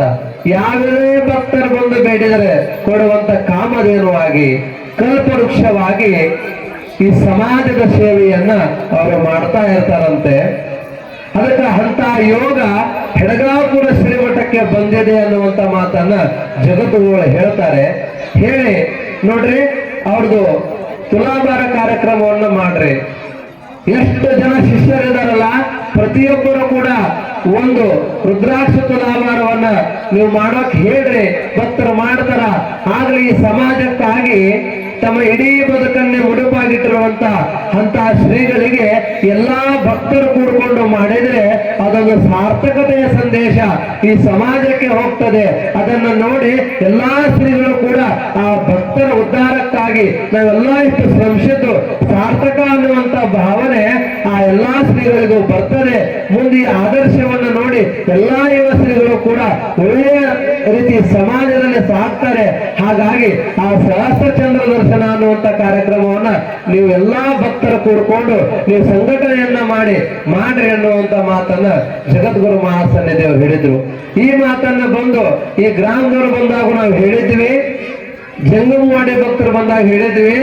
ಎಷ್ಟು ಆಶ್ಚರ್ಯಪ್ಪ ಅಂತ ಕೇಳಿದ್ರೆ ಒಂದೇ ಒಂದು ಮಾತನ್ನ ಹೇಳಿದಾಗ ಆ ಜಂಗಮವಾಡಿ ಒಳಗ ಇರುವಂತದೇ 11 ಮನೆಗಳ ಮಾಮೂಡಿಗೆ ಪರಿವಾರ ಅಂತ ಹೇಳಿ ಅವರೆಲ್ಲರೂ ಜಂಗಮರು. ಅವ್ರು ಎಷ್ಟು ಬರ್ತನಂದ್ರಪ್ಪ ಅಂತ ಕೇಳಿದ್ರ ದಿವಸ ಕೂಲಿ ಮಾಡ್ಕೊಂಡು ಬಂದು ಊಟ ಮಾಡಬೇಕು. ಅವ್ರಿಗೆ ಹೋಗಿ ಹೇಳಿದಾಗ ಅವ್ರು ಹೇಳಿದ್ರು, ನೋಡ್ರಿ ಹೆಡಗಾಪುರಪ್ಪರು ಅಂತ ಕೇಳಿದ್ರೆ ಅವ್ರು ನಡೆದಾಡುವ ದೇವರು. ನಾವೇನಾದ್ರೂ ಇವತ್ತು ಇಷ್ಟು ಆನಂದವಾಗಿದೀವಿ, ಇಷ್ಟು ಸಂತೋಷವಾಗಿದೀವಿ, ಇಷ್ಟು ಸಮೃದ್ಧಿಯಾಗದೀವಿ ಅಂತ ಕೇಳಿದ್ರೆ ಅದು ಹೆಡಗಾಪುರದ ಶಿವಲಿಂಗ ಶಿವಾಚಾರ ಆಶೀರ್ವಾದದಿಂದ ಅನ್ನುವಂತ ಮಾತನ್ನ ಆ ಭಕ್ತರು ಹೇಳಿ ನಮ್ದು ಎಷ್ಟೇ ಕಷ್ಟ ಇಲ್ಲಪ್ಪವ್ರೆ ಇವು ತುಲಾಭಾರ ಮಾಡ್ತೀನಿ ಅಂತ ಹೇಳಿ ಆ 10 ಮನೆದವರು ತುಲಾಭಾರವನ್ನ ಮೊನ್ನೆ ಯುಗಾದಿ ದಿವಸ ಮಾಡಿದ್ದಾರೆ. ಹಾಗಾಗಿ ಎಕ್ಲಾರದಲ್ಲಿರ್ತಕ್ಕಂಥ ಎಲ್ಲಾ ಸದ್ಭಕ್ತರು ಕೂಡ ತಾವು ಕೂಡ ಮಾಡೋರು ಆಗರಿ ಎನ್ನುವಂತ ಸಂದೇಶವನ್ನ ತಿಳಿಸ್ತಾ ಆ ಗುರುವಿನ ಕೃಪೆಗೆ ಪಾತ್ರರಾಗಲಿ, ತಮ್ಮೆಲ್ಲರಿಗೂ ಕೂಡ ಒಳ್ಳೆಯದಾಗಲಿ. ಆ ರೇಣುಕಾದಿ ಪಂಚಾಚಾರ್ಯರ, ಬಸವಾದಿ ಪ್ರಮತರ, ಹಾನಗಲ್ಲ ಕುಮಾರ ಶಿವಯೋಗಿಗಳ, ಶಿವಲಿಂಗ ಶಿವಾಚಾರ್ಯ ಆಶೀರ್ವಾದ ಇಲ್ಲಿ ಎನ್ನುವ ಸದಾಶಯವನ್ನ ಪ್ರಾರ್ಥನೆಯನ್ನ ಮಾಡ್ತಾ ಯಾರಾದರೂ ತುಲಾಭಾರ ಸೇವೆಯನ್ನ ಹೇಳೋರಿದ್ರೆ ಬಂದು ತಿಳಿಸಬಹುದು ಅನ್ನುವ ಸಂದೇಶವನ್ನ ತಿಳಿಸಿ ನಮ್ಮ 2 ಹಿತವಚನಕ್ಕೆ ಮಂಗಲ ಬಯಸುವೆ. ಓಂ ಶಿವಂ ಭೂಯಾತ್. ಆರೋಗ್ಯ ಸಂಪದಾ ಲೇಖ್ಯ ಸಮುಲ್ಲೇಖನ ಭಿತ್ತಯೇ ಸಚ್ಚಿದಾನಂದ ರೂಪಾಯ ಶಿವಾಯ ಬ್ರಹ್ಮಣೇ ನಮಃ. ತಂ ವಂದೇ ಧಾರೇಶ್ವರಂ ಶಂಭುಂ ಸರ್ವದೋಷ ಪ್ರಣಾಶಕಂ ಸಹ್ಯಾದ್ರಿಗೌಹರೆ ಸ್ಥಿತಂ ಆದಿಮಠಸ್ಯ ಭೂಷಣಂ. ಪ್ರಾತಸ್ಮರಣೀಯ ಜಗದಾದ್ಯ ಜಗದ್ಗುರು ರೇಣುಕಾದಿ ಪಂಚಾಚಾರ್ಯನ್ನು ಹೃದಯ ಮಂದಿರದಲ್ಲಿ ಸ್ಮರಿಸಿಕೊಂಡು ಹಾಗೂ ಧಾರೇಶ್ವರ ಮಠದ ಎಲ್ಲ ಗುರು ಪರಂಪರೆಗೆ ಸಾಷ್ಟಾಂಗ ಪ್ರಣಾಮಗಳನ್ನು, ಧಾರೇಶ್ವರ ಮಠದ ವಿದ್ಯಮಾನ ಮಠಾಧಿಪತಿಗಳು ಪದ್ಮಭಾಸ್ಕರ್ ಡಾಕ್ಟರ್ ನೀಲಕಂಠ ಶಿವಾಚಾರ್ಯ ಮಹಾಸ್ವಾಮಿಯರಿಗೆ ಸಾಷ್ಟಾಂಗ ಪ್ರಣಾಮಗಳನ್ನು. ಇದು ಕಾರ್ಯಕ್ರಮದಲ್ಲಿ ವೇದಿಕೆಯ ಮೇಲೆ ಉಪಸ್ಥಿತ ಇರುವಂತ ತಮ್ಲೂರ ಮಠದ ಮಠಾಧಿಪತಿಗಳು ಶ್ರೀ ಶಟಸ್ಥಲ ಬ್ರಹ್ಮಿ ಶಿವಾನಂದ ಶಿವಾಚಾರ್ಯ ಮಹಾಸ್ವಾಮಿಯರಿಗೆ ಸಾಷ್ಟಾಂಗ ಪ್ರಣಾಮಗಳನ್ನು ಹಾಗೂ ಕಾರ್ಯಕ್ರಮದಲ್ಲಿ ವೇದಿಕೆಯ ಮೇಲೆ ಉಪಸ್ಥಿತ ಇರುವಂತ ಹೆಡಗಾಪುರ ಮಠದ ಮಠಾಧಿಪತಿಗಳು ಶ್ರೀ ಶಟಸ್ಥಲ ಬ್ರಹ್ಮಿ ದಾರುಕಲಿಂಗ ಶಿವಾಚಾರ್ಯ ಮಹಾಸ್ವಾಮಿಯರಿಗೆ ಸಾಷ್ಟಾಂಗ ಪ್ರಣಾಮಗಳನ್ನು ಹಾಗೂ ಇದು ಕಾರ್ಯಕ್ರಮದಲ್ಲಿ ಉಪಸ್ಥಿತ ಇರುವಂತ ಎಲ್ಲ ಭಕ್ತಾದಿಗಳಿಗೆ ಶುಭಾಶೀರ್ವಾದ. ಸಂಸ್ಕೃತದಲ್ಲಿ ಒಂದು ಸುಭಾಷಿತ ಕಾಳ ಹೇಳ್ತಾರೆ, ವಿದ್ಯಾದದಾತಿ ವಿನಯಂ ವಿನಯದ್ಯಾತಿ ಪಾತ್ರತಾಂ ಪಾತ್ರಾತ್ವಾಧನಮಾಪ್ನೋತಿ ಧನಾತ್ ಧರ್ಮಂ ತತಃ ಸುಖಂ. ವಿದ್ಯಾ ದದಾತಿ ವಿನಯಂ. ವಿದ್ಯಾ ಯಾವಾಗ ನಾವು ವಿದ್ಯಾ ತಗೋತೀರಿ ಯಾವಾಗ ನಮ್ಗೆ ವಿದ್ಯಾ ವಿನಯ ನಮ್ರತಾ ಬರ್ತತೆ. ಯಾವಾಗ ನಾವು ವಿದ್ಯಾರ್ಥಿ ದಶೆ ಒಳಗೆ ಇರ್ತೀವ್ರಿ ಯಾವಾಗ ನಾವು ವಿದ್ಯಾ ತಗೋತೀರಿ ಅವಾಗೆ ನಮ್ಮ ಶರೀರ ಒಳಗೆ ವಿನಯ ಬರ್ತತಿ. ವಿನಯ ಧ್ಯಾತಿ ಪಾತ್ರತಾಂ. ಯಾವಾಗ ನಾವು ಸಮಾಜದಲ್ಲಿ ವಿನಯತಾಗ ಇರ್ತೀವ್ರಿ ಅವಾಗೆ ಸಮಾಜ ನಮ್ಗೆ ಒಂದು ಪಾತ್ರತಾ ಸ್ಥಾನ ಕೊಡ್ತಾರೆ. ಪಾತ್ರತ್ವ ಧನ ಮಾಪ್ನೋತಿ. ಅವಾಗೆ ನಮ್ ಕಡೆ ಧನ ಬರ್ತತೆ. ಧನಾತ್ ಧರ್ಮಂ ತತ ಸುಖಂ. ಯಾವಾಗ ನಮ್ ಕಡೆ ಧನ ಇರ್ತತೆ, ಯಾವಾಗ ನಮ್ ಕಡೆ ಢೋಡ್ ಇರ್ತತೆ, ಅದು ಢೋಡ್ ನಾವು ಯಾವಾಗ ಧರ್ಮದಲ್ಲಿ ಗುಡಿ ಮೇಲೆ ಖರ್ಚು ಮಾಡ್ತೀರಿ ಅವಾಗೆ ನಮ್ಗೆ ಸುಖ ಸಿಗ್ತಾವ. ನನ್ಗೆ ಅಷ್ಟು ಕನ್ನಡ ಬರಲ್ಲ. ನಾ ಕನ್ನಡ ಮಾತಾಡೋದು ಇವತ್ತೇ ಫಸ್ಟ್ ಟೈಮ್. ನಾ ಕನ್ನಡ ಮಾತಾಡೋದು ಪ್ರಯತ್ನ ಮಾಡಿದ್ರಿ. ಏನ್ ತಪ್ಪಾಯ್ತು ಅಂದ್ರೆ ಕ್ಷಮ ಮಾಡ್ರಿ. ಪುನಶ್ಚ ಇಬ್ರು ಗುರುಗಳಿಗೆ ಸಾಷ್ಟಾಂಗ ಪ್ರಣಾಮ ಮಾಡ್ತೀರಿ. ನಾನು ಪ್ರವಚನ್ಗೆ ವಿರಾಮ ಮಾಡ್ತೀರಿ. ಓಂ ಶಾಂತಿ ಶಾಂತಿ ಶಾಂತಿ. ಅರ್ಥವಿವ ಸಂಪೃಕ್ತೋ ವಾಗರ್ಥ ಪ್ರತಿಪತ್ತಯೇ ಜಗತ ಪಿತರವು ಒಂದೇ ಪಾರ್ವತಿ ಪರಮೇಶ್ವರ. त्रिकाल वंदनीय प्राप्त स्मरणीय पूज्य गुरुवर्यांचं स्मरण करून मराठी ಒಳಗ ಮಾತಾಡಿ ಮರಾಠಿ ಶಬ್ದನೇ ಬರ್ತಾ ಇರ್ತದೆ. ಕ್ಷೇತ್ರಾಧಿಪತಿ ಶಿವಪಾರ್ವತಿ ಪವಿತ್ರ ಸಾನ್ನಿಧ್ಯದಲ್ಲಿ ಪ್ರತಿ ವರ್ಷ ಯಾತ್ರಾ ಮಹೋತ್ಸವದ ನಿಮಿತ್ತ ಮಾಡಿಕೊಂಡು ನಿರಂತರವಾಗಿ ಪರಮ ಪೂಜ್ಯ ಶಟಸ್ಥಲ ಬ್ರಹ್ಮಿ ಹೆಡ್ಗಾಪುರ ಶ್ರೀಗಳು, ಅದೇ ರೀತಿಯಾಗಿ ಧಾರೇಶ್ವರ ಶ್ರೀಗಳು,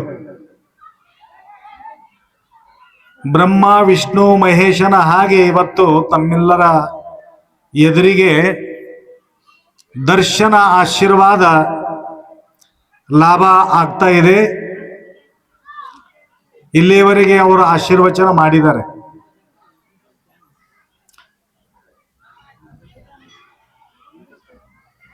ಎರಡು 2013 ಯಕಲಾರ ಗ್ರಾಮದ ಯಾತ್ರೆ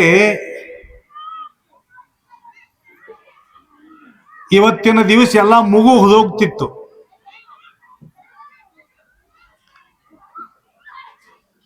ಹದಿಮೂರು ವರ್ಷದ ಪೂರ್ವದಲ್ಲಿ ಯಕಲಾರದ ಜಾತ್ರೆಯಪ್ಪ ಅಂತಂದ್ರ ಯುಗಾದಿ ಮರುದಿವಸ ತಗಾದಿ ಜಾತ್ರೆ ಇಲ್ಲಿ ನಡೀತಾ ಇರುತ್ತಿತ್ತು. ಆದ್ರ ಯಾವಾಗ ನಾವು ಇಲ್ಲಿ ಬಂದು ಈ ಪರಿಸರದಲ್ಲಿ ಅನುಷ್ಠಾನ ಕೈಗೊಂಡಿದ್ದೀವಿ, ಕಠಿಣವಾಗಿರತಕ್ಕಂಥ ಒಂದು ತಪಸ್ಸು ಒಳಗಡೆ ಕುಂತು ನಾನು ತಪಶ್ಚರ್ಯ ಮಾಡಿದಾಗ ನನ್ನ ವಜನ್ ಎಷ್ಟಿತ್ತು ಅಂತಂದ್ರ 88 ಕಿಲೋ ಇತ್ತು. 88 kg. ಕೇಳಕತ್ರಿ ಎಲ್ಲರೂ? 88 ಕಿಲೋ ಇದ್ದ ಮನುಷ್ಯ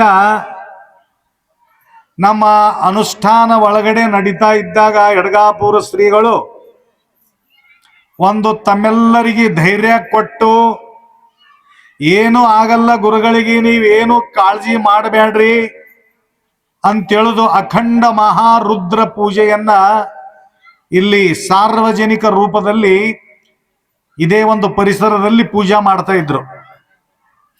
ಎಷ್ಟು ಭಕ್ತಿ, ಎಷ್ಟು ಭಾವ, ಎಷ್ಟು ಶ್ರದ್ಧೆ, ಎಷ್ಟು ವಿಶ್ವಾಸದಿಂದ ನಡುಕು ಹುಟ್ಟಿ ಭಯಭಕ್ತಿಯಿಂದ ಇಲ್ಲಿ ಪೂಜಾ ಪಾಠ ಸಲ್ಲಿಸ್ತಾ ಇದ್ರು. ಅಖಂಡ ಅನ್ನಕ್ಷತ್ರ ಪ್ರಸಾದದ ವ್ಯವಸ್ಥೆ, ಬಂದಂಥವರಿಗೆಲ್ಲ ಕಾಳಜಿ ಈ ರೀತಿಯಾಗಿ ವಹಿಸಿ ಕಠಿಣವಾಗಿರತಕ್ಕಂಥ ಒಂದು ತಪಸ್ಸು ಈ ನಿಮ್ಮ ಭಾಗದಲ್ಲಿ ನಾವು ಮಾಡಿದ ನಂತರ ನಂದು ವಜನ್ ಎಷ್ಟಾಯ್ತು ಅಂತಂದ್ರ 58 ಕಿಲೋ ಬಂದಿತ್ತು. 88 ಮತ್ತು 58 ಎಷ್ಟು ಕಮ್ಮಿ ಐತ್ರಿ? 30 ಕಿಲೋ ವಜನ್ ಕಮ್ಮಿ ಆಗಿಬಿಟ್ಟಿತ್ತು. ಅದು ಎಲ್ಲ ವಜನ್ ಎಲ್ಲಿಗೆ ಹೋಯ್ತು ಅಂದ್ರೆ ಎಕಲಾರ ಗ್ರಾಮಕ್ಕೆ ಹಂಚ್ಕೊಂಡು ಹೋಗ್ಬಿಡ್ತು. ಆ ತಪಸ್ಸಿನ ಶಕ್ತಿನೇ ಇವತ್ತು ಈ ಪರಿಸರದಲ್ಲಿ ನೋಡ್ತಾ ಇದೀವಿ. ಎಷ್ಟು ಬೆಳಕು ಕಾಣಕತ್ತದ, ಇಷ್ಟು ಬೆಳಕಿತ್ತೇನಾಗ, ಎಷ್ಟು ಪರಿಸರ ಸ್ವಚ್ಛ ಆಗಿಬಿಟ್ಟದ ನೋಡ್ರಿ, ಎಷ್ಟು ಕ್ಲಿಯರ್. ಹೆಂಗ ಮಕ್ಕಳು ಟನ್ ಟನ್ ಉಡಿ ಹೊಡ್ಲಿಕತ್ತಾವ ನೋಡ್ರಿ, ಮ್ಯಾಲ ಎಲ್ಲ ಸಿಡಿದು ಬೀಳಕತ್ತಾವ, ಮ್ಯಾಲ ಕೆಳಗ ಮ್ಯಾಲ ಕೆಳಗ. ಹೊಡೆದೆ ಹೊಡೆದು ಹೊಡೆದು ಹೊಡೆದು ಖುಷಿ ಗಗನಿ ಆನಂದ ನಮಾವೆ. ಅದಕ್ಕ ಆ ಆನಂದಕ್ಕೆ ಸೀಮಾನೇ ಇಲ್ಲ. ಅವ್ರ ಏನಂದ್ರಲ್ಲ, ಕೆಲಸ ಇಲ್ಲದ ಗಂಡ ಏನಂದ್ರಿ ಅವರು? ಕೈಲಾಗದ ಗಂಡ ಕೈಲಾಸ ಕಂಡ. ಅವ ಕಂಡನೋ ಬಿಟ್ಟನೋ, ಆದ್ರೆ ನೀವು ಕೆಲಸ ಮಾಡದವರು ಎಕಲಾರ ಜಾತ್ರೆಯೊಳಗ ನಿಜವಾದ ಕೈಲಾಸವನ್ನ ನೀವು ಮಾಡಿದಿರಿ. ಇದು ಆಗ್ಲಕ್ಕ ಕಾರಣ ಏನಪ್ಪ ಅಂತಂದ್ರ ಒಬ್ಬ ಮಹಾತ್ಮರ ಒಂದು ಶಕ್ತಿ, ನಿಮ್ಮೆಲ್ಲರ ಭಕ್ತಿನೇ ಇದಕ್ಕೆ ಕಾರಣ ಇತ್ತು. ಅದಕ್ಕೆ ಅಂಥ ಒಂದು ಆನಂದದ ವೈಭವದ ಜಾತ್ರೆ, ರಥೋತ್ಸವ ಇಲ್ಲಿ ನಾವು ಪ್ರಾರಂಭ ಮಾಡಿದೀವಿ. ಪ್ರತಿ ವರ್ಷ ಇವ್ರಂದ್ರು ನಮಗೆ 21 ಮಠಗಳದಾವ. 21 ಮಠದೊಳಗ ಇದೊಂದು 22ನೇ ಮಠ.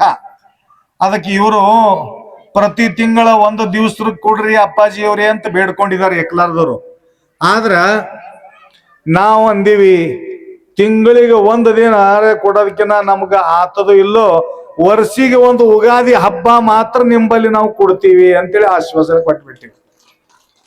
ಕೊಟ್ಟ ಮಾತಿಗೆ ತಪ್ಪಲಾರೇನೋ, ಕೆಟ್ಟ ಯೋಚನೆ ಮಾಡಲಾರೇನೋ ಅನ್ನುವ ಹಾಗೆ ಪ್ರತಿ ವರ್ಷ ಹೊಸ ವರ್ಷ ಯುಗ ಯುಗಾದಿಯ ಹಬ್ಬದ ನಿಮಿತ್ತ ಮಾಡಿಕೊಂಡು ನೋಡ್ರಿ ಎಷ್ಟು ತಾಯಂದಿರು ಹರಿದು ಹರಿದು ಹರಿದು ಇಲ್ಲಿ ಆ ತವ್ರ ಮನೆಗೆ ಜಾತ್ರೆ ಮಾಡುವುದಕ್ಕಾಗಿ, ಯಾತ್ರಾ ಮಾಡುವುದಕ್ಕಾಗಿ ಇಲ್ಲಿ ದಯಮಾಡಿಸ್ತಾ ಇದ್ದಾರೆ.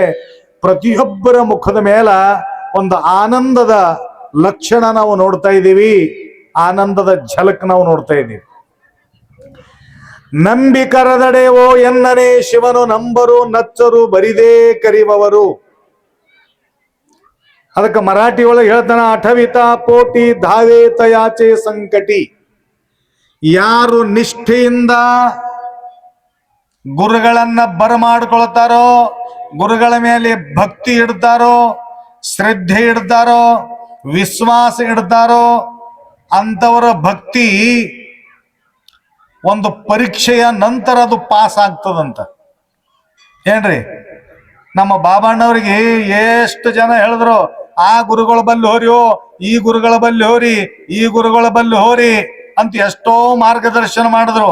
ನಮ್ಮ ಬಾಬಣ್ಣನ ಭಕ್ತಿ ಇಷ್ಟು ನಿಷ್ಠ, ಅಪ್ಪಾಜಿಯವರೇ ನನ್ನ ಮಗಂದು ಕಲ್ಯಾಣ ಆಗಲಿ ಬಿಡ್ಲಿ, ಪರಂತು ನಿಮಗೆ ಬಿಟ್ಟು ನಾನು ಎಲ್ಲೆಲ್ಲಿ ದೂರ ಹೋಗಲ್ಲ ಅಂತ ನಿಷ್ಠ ಇಟ್ರು. ಇವತ್ತು ನಾವು ಎಲ್ಲಿ ಜನ್ಮ ತಾಳಿ ಬಂದಿದ್ದೀವಿ, ಅದೇ ಊರಿನಿಂದ ಮಧುಮತಿಯನ್ನ ಕರ್ಕೊಂಡು ನಾವು ಇಲ್ಲಿ ದಯಮಾಡಿಸಿದೀವಿ. ಆ ಊರಿನಲ್ಲಿರತಕ್ಕಂಥ ನೆಂಟರನ್ನು ಕೂಡ ಬೀಗರು ಎಷ್ಟು ಆನಂದ ಖುಷಿ ಅವರು ಪಟ್ಟರು. ಅದೇ ರೀತಿಯಾಗಿ ಎಕಲಾರ ಗ್ರಾಮದಲ್ಲಿ ಪ್ರತಿಯೊಬ್ಬ ವ್ಯಕ್ತಿಗೂ ಕೂಡ ನಿಜವಾದ ನಿಷ್ಠೆ ಅಂತಂದ್ರ ಬಾಬಣ್ಣ ನಂಗೆ ಇರಬೇಕು ಅನ್ನತಕ್ಕಂಥದ್ದು ತೋರಿಸಿ ಬಾಬಣ್ಣ ಕೊಟ್ಬಿಟ್ರಿ ಇವತ್ತು ನೋಡ್ರಿ.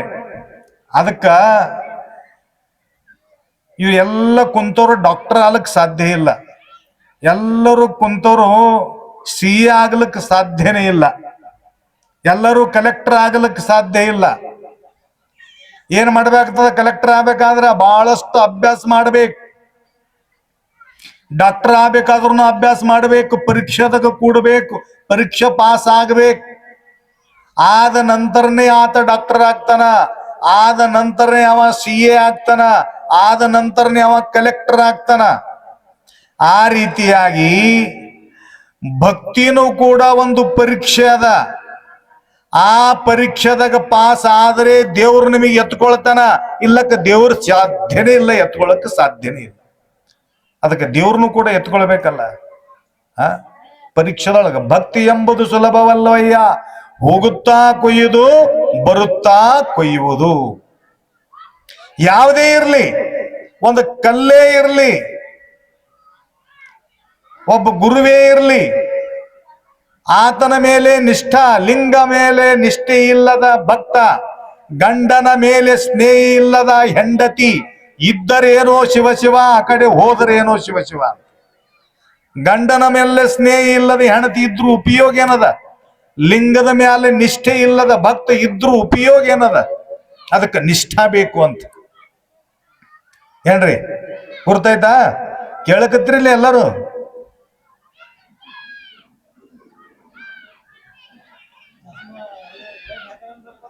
ಅಲ್ಲ, ಅವರು ಕಣ್ಣು ಮುಚ್ಚಾರೋ ಕಣ್ಣು ಖುಲ್ಲ ಗೊತ್ತಾಗಲ್ಲ ಹೊಂಟದ. ಅದ್ರ ಸಲಕ್ಕೆ ಹಿಂಗ್ ನೋಡಗತ್ತೀನಿ ನಾನು. ನೀವು ಕಣ್ಣು ಮುಚ್ಚರಿ, ಕಿವಿಗಳು ಖುಲ್ಲ ಇಡ್ರಿ. ಅಪ್ಪವ್ರು ಹೇಳ್ಯಾರಲ್ಲ, ಈಗ ಕಣ್ಣು ಮುಚ್ಚಿದ್ರಿ, ಕಿವಿ ಮಾತ್ರ ಖುಲ್ಲ ಇಡ್ರಿ. ಕಿವಿ ಖುಲ್ಲ ಇದ್ರೆ ಸಾಕು.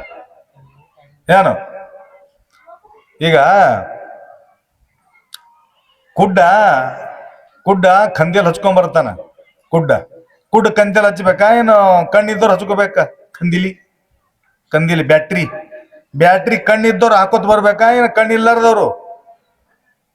ಬ್ಯಾಟ್ರಿ ಯಾರು ಹಾಕ್ತಾರ? ಕಣ್ಣಿದ್ದವ್ರು ಬ್ಯಾಟ್ರಿ ಬೇಕು, ಕಣ್ಣಿಲ್ಲಾರ್ದವ್ರಿಗೆ ಬ್ಯಾಟ್ರಿ ಹತ್ತಕ್ ಬೇಕು.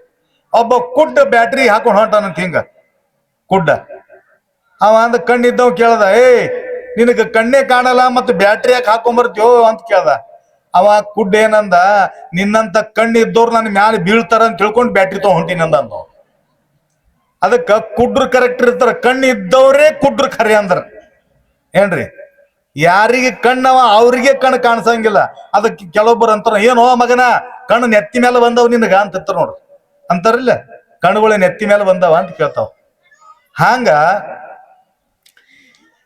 ನಿಷ್ಠೆ, ಲಿಂಗದ ಮೇಲೆ ನಿಷ್ಠಾ ಬೇಕು, ಗುರುಗಳ ಮೇಲೆ ನಿಷ್ಠಾ ಬೇಕು, ಶಿವಪಾರ್ವತಿಯ ಮೇಲೆ ನಿಷ್ಠಾ ಬೇಕು, ಭಕ್ತಿ ಬೇಕು, ಶ್ರದ್ಧಾ ಬೇಕು, ವಿಶ್ವಾಸ ಬೇಕು. ಇತ್ತು ಅಂತಂದಾಗ ಅದು ನಮಗ ಫಲ ಕೊಡ್ತದ. ನಾನು ನಿನ್ನ ಒಂದು ಮರಾಠಿದಾಗ ನಾ ಪ್ರವಚನ ಮಾಡದ ಕೇಳಕತ್ತೀರಿ, ಅದಿಷ್ಟು ಹೇಳಿಬಿಡ್ತೀನಿ. ಅದು ನೆನಪಿ ಹೋಗ್ತದ. ಕೈಲಾಗದ ಗಂಡನ ಕೈಲಾಗದ ಗಂಡ ಕೈಲಾಸ ಕಂಡ. ಥೋಡಿ ಪಾಠ ಮಾಡ್ತೀನಿ ನಾನು. ನಿನ್ನೆ ಮೊನ್ನಿನ ದಿವಸ ಶಿವರಾತ್ರಿ ಅವರೇ ಕೇಳ್ರಿ, ನಾನ್ ನಡೆದ ಘಟನೆಗಳು ಬಹಳಷ್ಟು ಹೇಳ್ತೀನಿ. ಪತಂಗಲ್ಲ ಅಂತ ಊರದ ಒಂದು, ಪತಂಗಲ್ಲ ಆಚೆ ಇನ್ನೊಂದು ಊರ. ಆ ಊರಿನಿಂದ ಇಬ್ರು ಗಂಡ ಹೆಂಡತಿ ಬಂದಿದ್ರು ನನ್ನ ಹತ್ರ. ಇಬ್ರೇ ಇರ್ತಾರಲ್ಲ ಗಂಡ ಹೆಂಡತಿ, 4 ಮಂದಿ ಇರ್ತಾರೇನು? ನೀವ್ನ ಹೆಂಗತ್ತೀರ ಹಿಂಗ್ರಿ ಅಂತಲ್ಲ ತಿರ್ಕದಲ್ಲ. ಗಂಡ ಹೆಂಡತಿ ಇದ್ರು. ಒಬ್ಬೊಬ್ಬ ಭಕ್ತ ಸ್ವಾಮಿ ಅಂತವ್ ಏನ್ ಮಾಡ್ದ ಅಂತಂದ್ರ, ಇವು ಬಹಳ ಜಗಳ ಆಡಕತ್ತವ ಗಂಡ ಹೆಂಡತಿ, ಒಯ್ದು ಗುರುಗಳಿಗರಿ ಭೇಟಿ ಮಾಡಿಸ್ಬೇಕು ಅಂತ ತಿಳ್ಕೊಂಡು ಅವ್ರಿಗೆ ಹಿಡ್ಕೊಂಡು ಬಂದ ನಮ್ಮ ಹತ್ರ. ನಡೆದ ಘಟನೆ ಹೇಳ್ಕತ್ತೀನಿ. ಒಂದು 4 ವರ್ಷದ ಪೂರ್ವದ ಘಟನಾ. ಇದೇನು ಬಂದ್ ಮಾಡ ಅಂತೇಳಿ ಬಾಂಬ್ ಅದನ, ಇನ್ನು ಚಾಲು ಇಡಂತ ಬಾಂಬ್ ಅದ? ಮುಂದಿನ ವರ್ಷ ಹೇಳಮ್ಮ. ಇದು ಉಳಿದಿದ್ದ ಪ್ರವಚನ ಮುಂದಿನ ವರ್ಷ ಹೇಳಮ್ಮ. ಅವ್ರು ಸೂಚನೆ ಕೊಟ್ಟಾರ. ಯಾಕಪ್ಪ ಅಂತಂದ್ರ ನಾಟಕ ಚಾಲು ಆಗವ ಏನು, ನೀವನು ಕೈಲಾಗದವ್ರು, ಯಾರ ಕೈಲಾಗಲ್ಲ ಅಂತವ್ರೆ ಬಾಂಬ್ ಹಾರಿಸ್ತಾರ. ಏನ್ರಿ? ಅದಕ್ಕ ಹೇಳೇ ಮುಂದಿನ ವರ್ಷ ಹೇಳಮ್ಮ. ಹೇಳೇ ಮುಂದಿನ ವರ್ಷ. ಠೀಕ್ ಅದ. ಬಾಂಬ್ ಹೊಡಿಬೇಡ, ನಂದು ಪ್ರವಚನ ಆದ್ಮೇಲೆ ಬಾಂಬ್. ಒಬ್ಬ ಹಿಂಗೆ ಏನಾಯ್ತು ಅಂತಂದ್ರ, ನಮ್ದು ಮನ್ಮಸ್ವಾಮಿ ಯಾತ್ರೆ ಹೋಗ್ತದ್ರಿ. ಕೇಳಗತ್ರಿ, ಮನ್ಮಸ್ವಾಮಿ ಯಾತ್ರೆ ಕೆಲವೊಬ್ರು ಬರ್ತಾರ ಈ ಕಡೆ ಔರಾದ್ ತಾಲೂಕದವ್ರು. ಅವರೇ ಯಾತ್ರೆ ಬರ್ತದ. ಯಾತ್ರದಾಗ ಏನ್ ಮಾಡ್ತಾರಪ್ಪ ಅಂತಂದ್ರೆ ಹಿಂಗೆ ಬಾಂಬ್ ಹೊಡಿತಾರ. ಯಾತ್ರದಾಗ ಬಾಂಬ್ ಹೊಡಿತಾರ. ಬಾಂಬ್ ಹೆಂಗ್ ಮಾಡ್ತಂದ್ರ, ಭರ್ರ ಅಂತ ಮ್ಯಾಲ ಹೋಗಿ ಏನ್ ಮಾಡ್ತದ? ಏನ್ ಮಾಡ್ತದ ಗೊತ್ತಿಲ್ಲ, ದನ್ ಅಂತದ. ಈಗ ಹಿಂಗ ಅವ್ರು ಹಚ್ಚಿ ಹೇಳಿದ್ರು, ಮ್ಯಾಲ ಹೋಗಿ ದನ್ ಅಂತದ. ಅವ ಏನ್ ಮಾಡ್ಯಾನ, ಹಚ್ಚಾನ. ಒಬ್ಬ ಮುತ್ಯ ಅಲ್ಲಿ ಬಾಜು ಮಕ್ಕೊಂಡಾನ, ಅದು ಅಡ್ಡ ಬಿದ್ದದ ಬಾಂಬ. ಅವನು ಧೋತ್ರದ ಹೋಗಿ ಸೇರ್ಯಾದ. ಧೋತ್ರದ ಹೋಗಿ ಸೇರ್ ಸುಮ್ ಕೊಡ್ಬೇಕಿಲ್ಲ, ದನ್ ಅಂದದಾಯ್ತು. ಅಡಿ ಬಡ್ಕೋಬೇಕ, ಹೋಯ್ತು ಒಳಗ ಧೋತ್ರದಾಗ. ದನ್ ಅಂತು ಹತ್ತು ಹೋದಪ್ಪ, ಸತ್ತು ಹೋದ ಅಂತ ಅನಿಸ್ತು. ಅವನಿಗೆ ಏನ್ ಮಾಡಿದೆವು, ಆ ಗಾಡಿದಾಗ ಹಾಕಿ ಕೊಟ್ಟು ಕಳಿಸಿದೆವು ಅವ್ರ ಊರಿಗೆ. ಅವ ಮುಂದಿನ ವರ್ಷ ಮತ್ತೆ ಬಂದವ ಯಾತ್ರದಾಗ. ನಂದು ನೀವು ಬಾಂಬ್ ಹಾರಿಸಿದ್ರಲ್ಲಿ ನಿನ್ನ ಒಳಗ ಹೆಂಗತಿ? ಇಲ್ರಿ ನನಗೆ ಏನಾಗಿಲ್ಲ ಬಾಂಬ. ಮತ್ ಹೆಂಗ? ಯಾವ ಬಾಂಬ್ ಹಚ್ಚಾನ ಅವನೇ ಸತ್ತು ಹೋಗ್ಯಾನ ಅಂತಂದ್ರು. ಇವ್ರಿಗೆ ಏನೂ ಆಗಲ್ಲ ಬಾಂಬ್ ಹರಿಸಿದವ್ರಿಗೆ. ಇರ್ಲಿ, ಅದು ನೆನಪೊಬ್ಬ ಅಂತ ಹೇಳಕತ್ತಿ. ಏನ್ ಹೇಳಕತ್ತಿದ್ದ ನಿಮ್ಗ? ಏನ್ ಹೇಳಕತ್ತಿದ್ದ? ಇಬ್ಬರು ಗಂಡ ಹೆಂಡತಿ ಇದ್ರು. ಅವ್ರು ಬಂದ್ರು ಇಲ್ಲಿಗಿ ತಮ್ಲೂರಿಗೆ. ಸ್ವಾಮಿ ಅಂದ್ರು, ನೋಡ್ರಿ ಬಹಳ ಜಗಳ ಆಡ್ತಾವ ಅಂತಂತ. ఏమో ఎందుకు జగడ చేస్తున్నారు మీరు, ఏమైంది మీకు? ఏమో లేదు మహారాజు, తాగుతున్నాడు. ಅವ ಗಂಡ ಏನಂತಾನ, ಮಹಾರಾಜ್ ನಾನು ಶರಿ ಕುಡಿತೀನಿ, ನಾನು ಹೆಣತಿ ಸಿಂಧಿ ಕುಡಿತಾಳ. ಆಕಿ ಸಿಂಧಿ ಬಿಡು ಅನ್ರಿ, ನಾ ಶರಿ ಬಿಡ್ತೀನಿ ಅಂದ್ರು. ಸಿಂಧಿ ಅಂದ್ರೆ ಗೊತ್ತದಲ್ಲ, ಸಿಂಧಿ. ಅವಾಗ ನಾನಂದ, ನೀ ಸಿಂಧಿ ಬಿಡ್ತೀಯೇನೋ? ಬಿಡ್ತಾ. ಅವನಿಗಂದ, ನಾ ಕೋಶಿಶ್ ಮಾಡ್ತಾನ. ಈಕಿ ಬಿಡ್ತೀನಂದಳು, ಅವ ಏನಂದ ಕೋಶಿಶ್ ಮಾಡ್ತೀನಿ ಅಂತ. ಅವಾಗ ನಾನಂದ, ಅವ್ರಿಗೆ ಕನ್ನಡ ಬರ್ತಿರ್ಲಿಲ್ಲ, ತೆಲುಗು. మీరు దీక్ష తీసుకుంటే మంచిగుంటది అమ్మ. అప్పగారు ఏంటి దీక్ష, ఎట్లా పూజ చేయాలి కొంచెం చెప్పాలి, పూజ ಹ್ಯಾಂಗ್ ಮಾಡಬೇಕು ಸ್ವಲ್ಪ ಹೇಳ್ರಿ. ನಾನು ನಡೆದ ಘಟನೆ ಹೇಳಕತ್ತೀನಿ. ಇದು ನನ್ನ ಬಾಯಿ ಮಾತಲ್ಲ, ಇದು ಆಗಿನ ಕಾಲಕ್ಕೆ ಪುರಾಣ ಪ್ರವಚನ ಅವು ಇವು ಇತಿಹಾಸ ಹೇಳೋದು ಬ್ಯಾರೆ, ಅದರ ಲೈವ್ ಕಾರ್ಯಕ್ರಮ ಹೇಳೋದು ಮಾತು ಬ್ಯಾರೆ. ಅವರೇ ನಡೆದ ಘಟನಾ ಕೇಳ್ರಿ. ಎರಡೇ ಮಾತ. ಆಕೆಗೆ ಲಿಂಗ ದೀಕ್ಷಾ ಮಾಡಿದೀವಿ, ವಿಭೂತಿ ಹಚ್ಕೊಳ್ಳೋದು ಹೇಳಿದೀವಿ, ಪೂಜೆ ಹ್ಯಾಂಗ್ ಮಾಡ್ಬೇಕು ಹೇಳಿದೀವಿ. ಇವತ್ತಿನಿಂದ ಅಪ್ಪಗಾರು నేను ನಮ್ಮ ಸಾಷ್ಟಾಂಗ ದಂಡವತ್ చేస్తున్నా, ఈ పొద్దు నుంచి నేను నేను ತಿನ್ನ.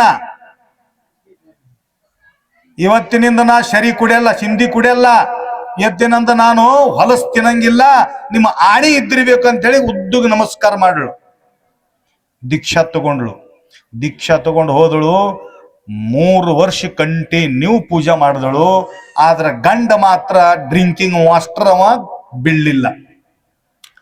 ಬೀಳಾರ್ದ ಬಟ್ಟಿಗೆ ಒಂದು ದಿನ ನಾ ಆಕಿ ಹೇಳ್ದ, ಲಿಂಗ ಬಿಟ್ಟು ನೀ ಇರಬೇಡ, ಕೊಳ್ಳಗಿಂದ ಲಿಂಗ ತೆಗಿಬೇಡ. ಡೈಲಿ ಪೂಜಾ ಮಾಡ್ಬೇಕು. 1 ತಾಸು ಪೂಜೆ ಮಾಡಬೇಕು, ಧ್ಯಾನ ಮಾಡಬೇಕು. ಒಂದು ದಿನ ಏನಾಯ್ತಪ್ಪ ಅಂತಂದ್ರ, ಲಿಂಗ ಜಾರಿ ಕೈದಿಂದ ಕೆಳಗೆ ಬಿತ್ತು. ಲಿಂಗ ಕೆಳಗೆ ಬಿದ್ದದ ದೇವ್ರ ಅಂತ ತಿಳ್ಕೊಂಡು ಅದು ಟನ್ ಟನ್ ಟನ್ ಹಿಂಗ ಕುಣ್ಕೋತ್ ಲಿಂಗ ಇದು ಬಿದ್ರ ಟನ್ ಟನ್ ಹೊಡಿತದಲ್ಲ, ಹಿಂಗ ಬೀಳ್ಕೋತ್ ಹೆಂಗ ಅದು ಎಲಿತನ ಹೋಗ್ಯದಪ್ಪ ಅಂತಂದ್ರ ಅವ್ರದ್ದು ಇನ್ನೊಂದು ರೂಮಿನ ತನ ಹೋಗ್ಯದ. ಅದು ಹೋಗಿ ಬಾಗಲದ ಹೊಸ್ತಲು ಒಳಗೆ ಬಿದ್ದದ. ಬಾಗಲು ಹೊಸ್ತಲು ಒಳಗೆ ಹೋಗಿ ಬಿದ್ದ ಮ್ಯಾಲ ಬಗ್ಗಿ ನೋಡ್ದಳು, ಎಲ್ಲಿ ನನ್ನ ಲಿಂಗ ಹೋಯ್ತು ಅಂತ ತಿಳ್ಕೊಂಡ ನನ್ನ ಮಾದೇವಾದ ಎಟ್ಲ చేయాలి ಅಂತ ಹೇಳಿ ಹೋಗಿ ಆ ಇದ್ರಾಗಿಂದ ಬಗ್ಗಿ ನೋಡ್ದಳ. ಬಗ್ಗಿ ನೋಡ್ದಾಗ ಏನಾಗ್ಯದಪ್ಪ ಅಂತಂದ್ರ ಅವನ ಮಗ ಫಾಸಿ ಹಾಕೋ ಸಲಕ ದಾರ ತಗೊಂಡು ಕೋಶಿಶ್ ಮಾಡಕತ್ತನ ಫಾಸಿ ಹಾಕೋಕ. ಅವಾಗ ಕೆಳಗೆ ಹಚ್ಚಿ ನೋಡ್ದೋಳ, ಆದ ಲಿಂಗ ಅಲ್ಲಿಂದ ಅವನ ಕಾಲ್ತನ ಹೋಗ್ಯದ, ಅದು ತೋರ್ಸ್ಯದ. ಅವಾಗ ಆಕಿ ಅಂದಳು, ನನ್ನ ಮಹಾದೇವ್ ನನ್ನ ಮಗನಿಗೆ ಉಳ್ಸ ಸಲುವಾಗಿ ಹಿಂಗ ಜೊಕ್ಕೊಂಡು ಬಂದನ ಅಂತ ತಿಳ್ಕೊಂಡು ಅಲ್ಲಿ ಓಡಿ ಹೋಗಿದ್ದಾಳೆ. ಎಲ್ಲರಿಗೆ ಚೀರಿ ತೊಟ್ಟಿ ತೆಗೆದು ಇನ್ನೊಂದು 1 ನಿಮಿಷ ಆದ್ರ ಆ ಮಗ ಮ್ಯಾಲಿಂದ ಬೀಳ್ತಿದ್ದ, ಕೆಳಗೆ ಹೋಗಿ ಇವ್ರು ಹಿಡ್ಕೊಂಡ್ರು. ನೋಡ್ರಿ, ಲಿಂಗ ಪೂಜಾ ಮಾಡಿರ್ತಕ್ಕಂಥ ಫಲ ನಾನು ಥಕ್ಕಾದ ಆ ಮಾತು ಕೇಳಿ ಇನ್ನೂ ಕೂಡ ಆ ಶಕ್ತಿ ಈ ಲಿಂಗಪ್ಪ ನಮ್ಮನ್ನ ಕಾಪಾಡ್ತಾನ. ಅದಕ್ಕ ಅಣ್ಣ ಬಸವಣ್ಣ ಹೇಳ್ತಾ ಇದ್ದಾನೆ, ಪಾತಾಳದಿಂದ ತತ್ತ ನಿಮ್ಮ ಶ್ರೀಚರಣ, ಬ್ರಹ್ಮಾಂಡದಿಂದ ತತ್ತ ನಿಮ್ಮ ಶ್ರೀಮುಕುಟ, ಅಗಮ್ಯ ಅಗೋಚರ ಅಪ್ರತಿಮ ಲಿಂಗವೇ ಕೂಡಲ ಸಂಗಮ ದೇವಾ, ನೀವೆನ್ನ ಕರಸ್ಥಲಕ್ಕೆ ಬಂದು ಚುಳುಕಾದಿರಯ್ಯ. ಅದಕ್ಕೆ ಅಂಥ ಒಂದು ದಿವ್ಯ ಶಕ್ತಿ ಇನ್ನೂ ಕೂಡ ನಾವು ನೋಡ್ತಾ ಇದ್ದೀವಿ. ಆ ರೀತಿಯಾಗಿರತಕ್ಕಂಥ ಭಕ್ತಿ ಇಟ್ಟು ಈ ಶಿವಪಾರ್ವತಿಯ ಸಾನ್ನಿಧ್ಯದಲ್ಲಿ ಸೇವೆ ಮಾಡುವುದಕ್ಕಾಗಿ ಅನೇಕ ಭಕ್ತಾದಿಗಳು, ಅನೇಕ ತಾಯಂದಿರು ಇಲ್ಲಿ ಸೇವೆಗಾಗಿ ಅವಂದ ಇನ್ನು ಲೇಟೆ ಮಾಡಕತ್ತಾರೆ, ಯಾಕೆ ನಾವು ಅಪ್ಪರು ಅಂತ ಹೇಳಿ ಪೂರನೆ ಬಂದ್ ಮಾಡಿ. ಅದಕ್ಕ ಇರ್ಲಿ, ಬಹಳಷ್ಟು ಸಮಯ ಆಗ್ಯದ.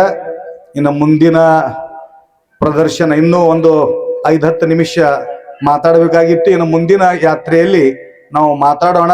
ಇಲ್ಲಿಯವರೆಗೆ ತಾವೆಲ್ಲರೂ ಶಾಂತ ಚಿತ್ತದಿಂದ ಕುಳಿತು 4 ಮಾತುಗಳನ್ನ ಕೇಳಿದಿರಿ. ಅದಕ್ಕೆ ನೀವು ಒಂದು ನೇಮ ಪಾಲನ ಮಾಡ್ರಿ. ನಾವು ಯಾವ ಕಡೆ ಲಕ್ಷ್ಯ ಕೊಡ್ತೇವಿ ಅದು ನಿಮ್ಮ ಕಡೆ ಲಕ್ಷ್ಯ ಕೊಡ್ತದೆ. ಆಯ್ತಾ? ನೀವು ಯಾರ ಕಡೆ ಲಕ್ಷ್ಯ ಕೊಡ್ತೀರಿ ಅವ್ರು ನಿಮ್ ಕಡೆ ಲಕ್ಷ್ಯ ಕೊಡ್ತಾರ. ಗಂಡನ ಕಡೆ ಲಕ್ಷ್ಯ ಕೊಟ್ರಿ ಅಂತಂದ್ರೆ ಗಂಡ ನಿಮ್ ಕಡೆ ಲಕ್ಷ್ಯ ಕೊಡ್ತಾನ. ರೊಕ್ಕದ ಕಡೆ ಲಕ್ಷ್ಯ ಕೊಟ್ರಿ ರೊಕ್ಕ ನಿಮ್ ಕಡೆ ಲಕ್ಷ್ಯ ಕೊಡ್ತದ. ನೋಡ್ರಿ, ಮೊಬೈಲ್ ಕಡೆ ಲಕ್ಷ್ಯ ಕೊಟ್ರಿ ಮೊಬೈಲ್ ನಿಮ್ ಕಡೆ ಲಕ್ಷ್ಯ ಕೊಡ್ತದ. ರಾತ್ರಿ ಬೆಳಗಾನ ನಿಮ್ ಮಕ್ಕೊಂಗಿಲ್ಲ. ಅದು ರಾತ್ರಿ 2 ಆದ್ರೂ ಕೂಡ ಸರ್ಸ್ಗೋತ ಅಲ್ಲೇ ಮಕ್ಕೋತಾನ. ಮತ್ತ ರಾತ್ರಿ ಕನಸಿಂದಾಗನು ಅದೇ ನಿಮಗ ಬರ್ತದ. ಬೆಳಗಾನ ನಿದ್ದಿ ಇರಲ್ಲ, ಎಲ್ಲ ನಿದ್ದಿಗಡ್ತೀರಿ, ಎಲ್ಲ ಹೈರಾಣಿ ಆಗ್ತದ.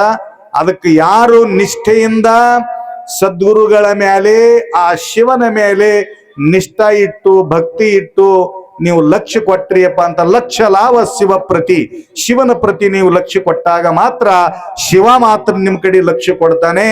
ನಿಮ್ಮ ಜೀವನದಲ್ಲಿ ಸುಖ ಶಾಂತಿ ಸಮೃದ್ಧಿ ಆಯುಷ್ಯ ಆರೋಗ್ಯ ಕೊಡ್ತಾನೆ. ಅದಕ್ಕೆ ಆ ರೀತಿಯಾಗಿ ನಮ್ಮ ಆಚಾರ ವಿಚಾರವನ್ನ ಮಾಡಿ ನಮ್ಮ ಸಂಸಾರದಲ್ಲಿ ಸುಖವನ್ನ ಕಾಣುವಂತ ಇಚ್ಛೆಯನ್ನ ಪಡ್ಕೋಬೇಕು. ಇಲ್ಲಿಯವರೆಗೆ ಹೆಡಗಾಪುರ ಶ್ರೀಗಳು ಒಂದು ವಿಷಯ ತಿಳಿಸಿಕೊಟ್ಟಿದ್ದಾರೆ. ಅಪ್ಪಾಜಿಯವರ 87 ವರ್ಷ ವಯಸ್ಸು. ನೋಡ್ರಿ, ಮಕ್ಕಳು ಬಂದ್ರು ಕೂಡ, ದೊಡ್ಡವ್ರು ಬಂದ್ರು ಕೂಡ, ಸಣ್ಣವ್ರು ಬಂದ್ರು ಕೂಡ, ನನ್ನ ಜೀವನದಲ್ಲಿ ಅನೇಕ ಗುರುಗಳನ್ನ ನಾನು ನೋಡಿದ್ದೀನಿ. ಸಿಟ್ಟಿಗೆ ಬರ್ಲಾರ್ದಂತ ಗುರುಗಳು ಯಾರಾದ್ರಿದ್ದು ಹೆಡಗಾಪುರ ಅಪ್ಪೋರೊಬ್ಬರೇ ನಮಗ್ ಕಾಣಿಸ್ತಾರೆ. ಏಕದಮ್ ಶಾಂತ ಸ್ವಭಾವದವ್ರು.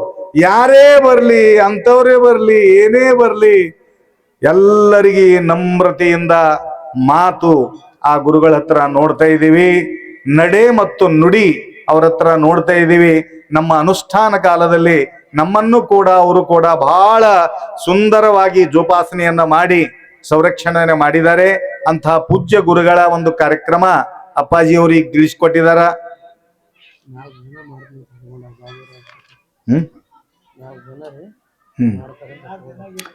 ಇಲ್ಲಿ ಎಕಲಾರದವ್ರೆ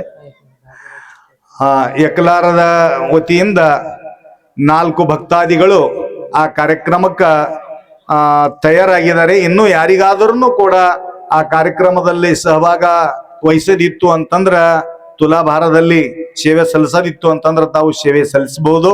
ಇದೇ ರೀತಿಯಾಗಿ ಅನೇಕ ಭಕ್ತಾದಿಗಳು ಕೂಡ ಅವರ ಒಂದು ಕಾರ್ಯಕ್ರಮದಲ್ಲಿ ತಾವು ಒಂದು ದೊಡ್ಡ ಒಂದು ಗಿಫ್ಟ್, ಅವಾಗ ಬೆಳ್ಳಿ ತುಲಾಭಾರ ಮಾಡಿದ್ರು, ಅವಾಗ ಒಂದು ಬೆಳ್ಳಿ ಗಿಫ್ಟ್ನು ಕೂಡ ಈ ಗ್ರಾಮದ ವತಿಯಿಂದ ನಾವು ಅರ್ಪಣೆ ಮಾಡಿದ್ದೀವಿ. ಅದೇ ರೀತಿಯಾಗಿ ಈ ಸೂಚನೆಯನ್ನು ಅಪ್ಪಾಜಿಯವರು ಕೊಟ್ಟಿದ್ದಾರೆ. ಅದಕ್ಕೆ ಅಂಥ ಪೂಜ್ಯ ಅಪ್ಪಾಜಿಯವರು ನಿಮ್ಮ ಊರಿನ ಗುರುಗಳಿದ್ದಾರೆ. ಅದಕ್ಕೆ ಅಂತಹ ಒಂದು ಸೇವೆಯನ್ನು ಸಲ್ಲಿಸ್ತಾ ಇರ್ರಿ.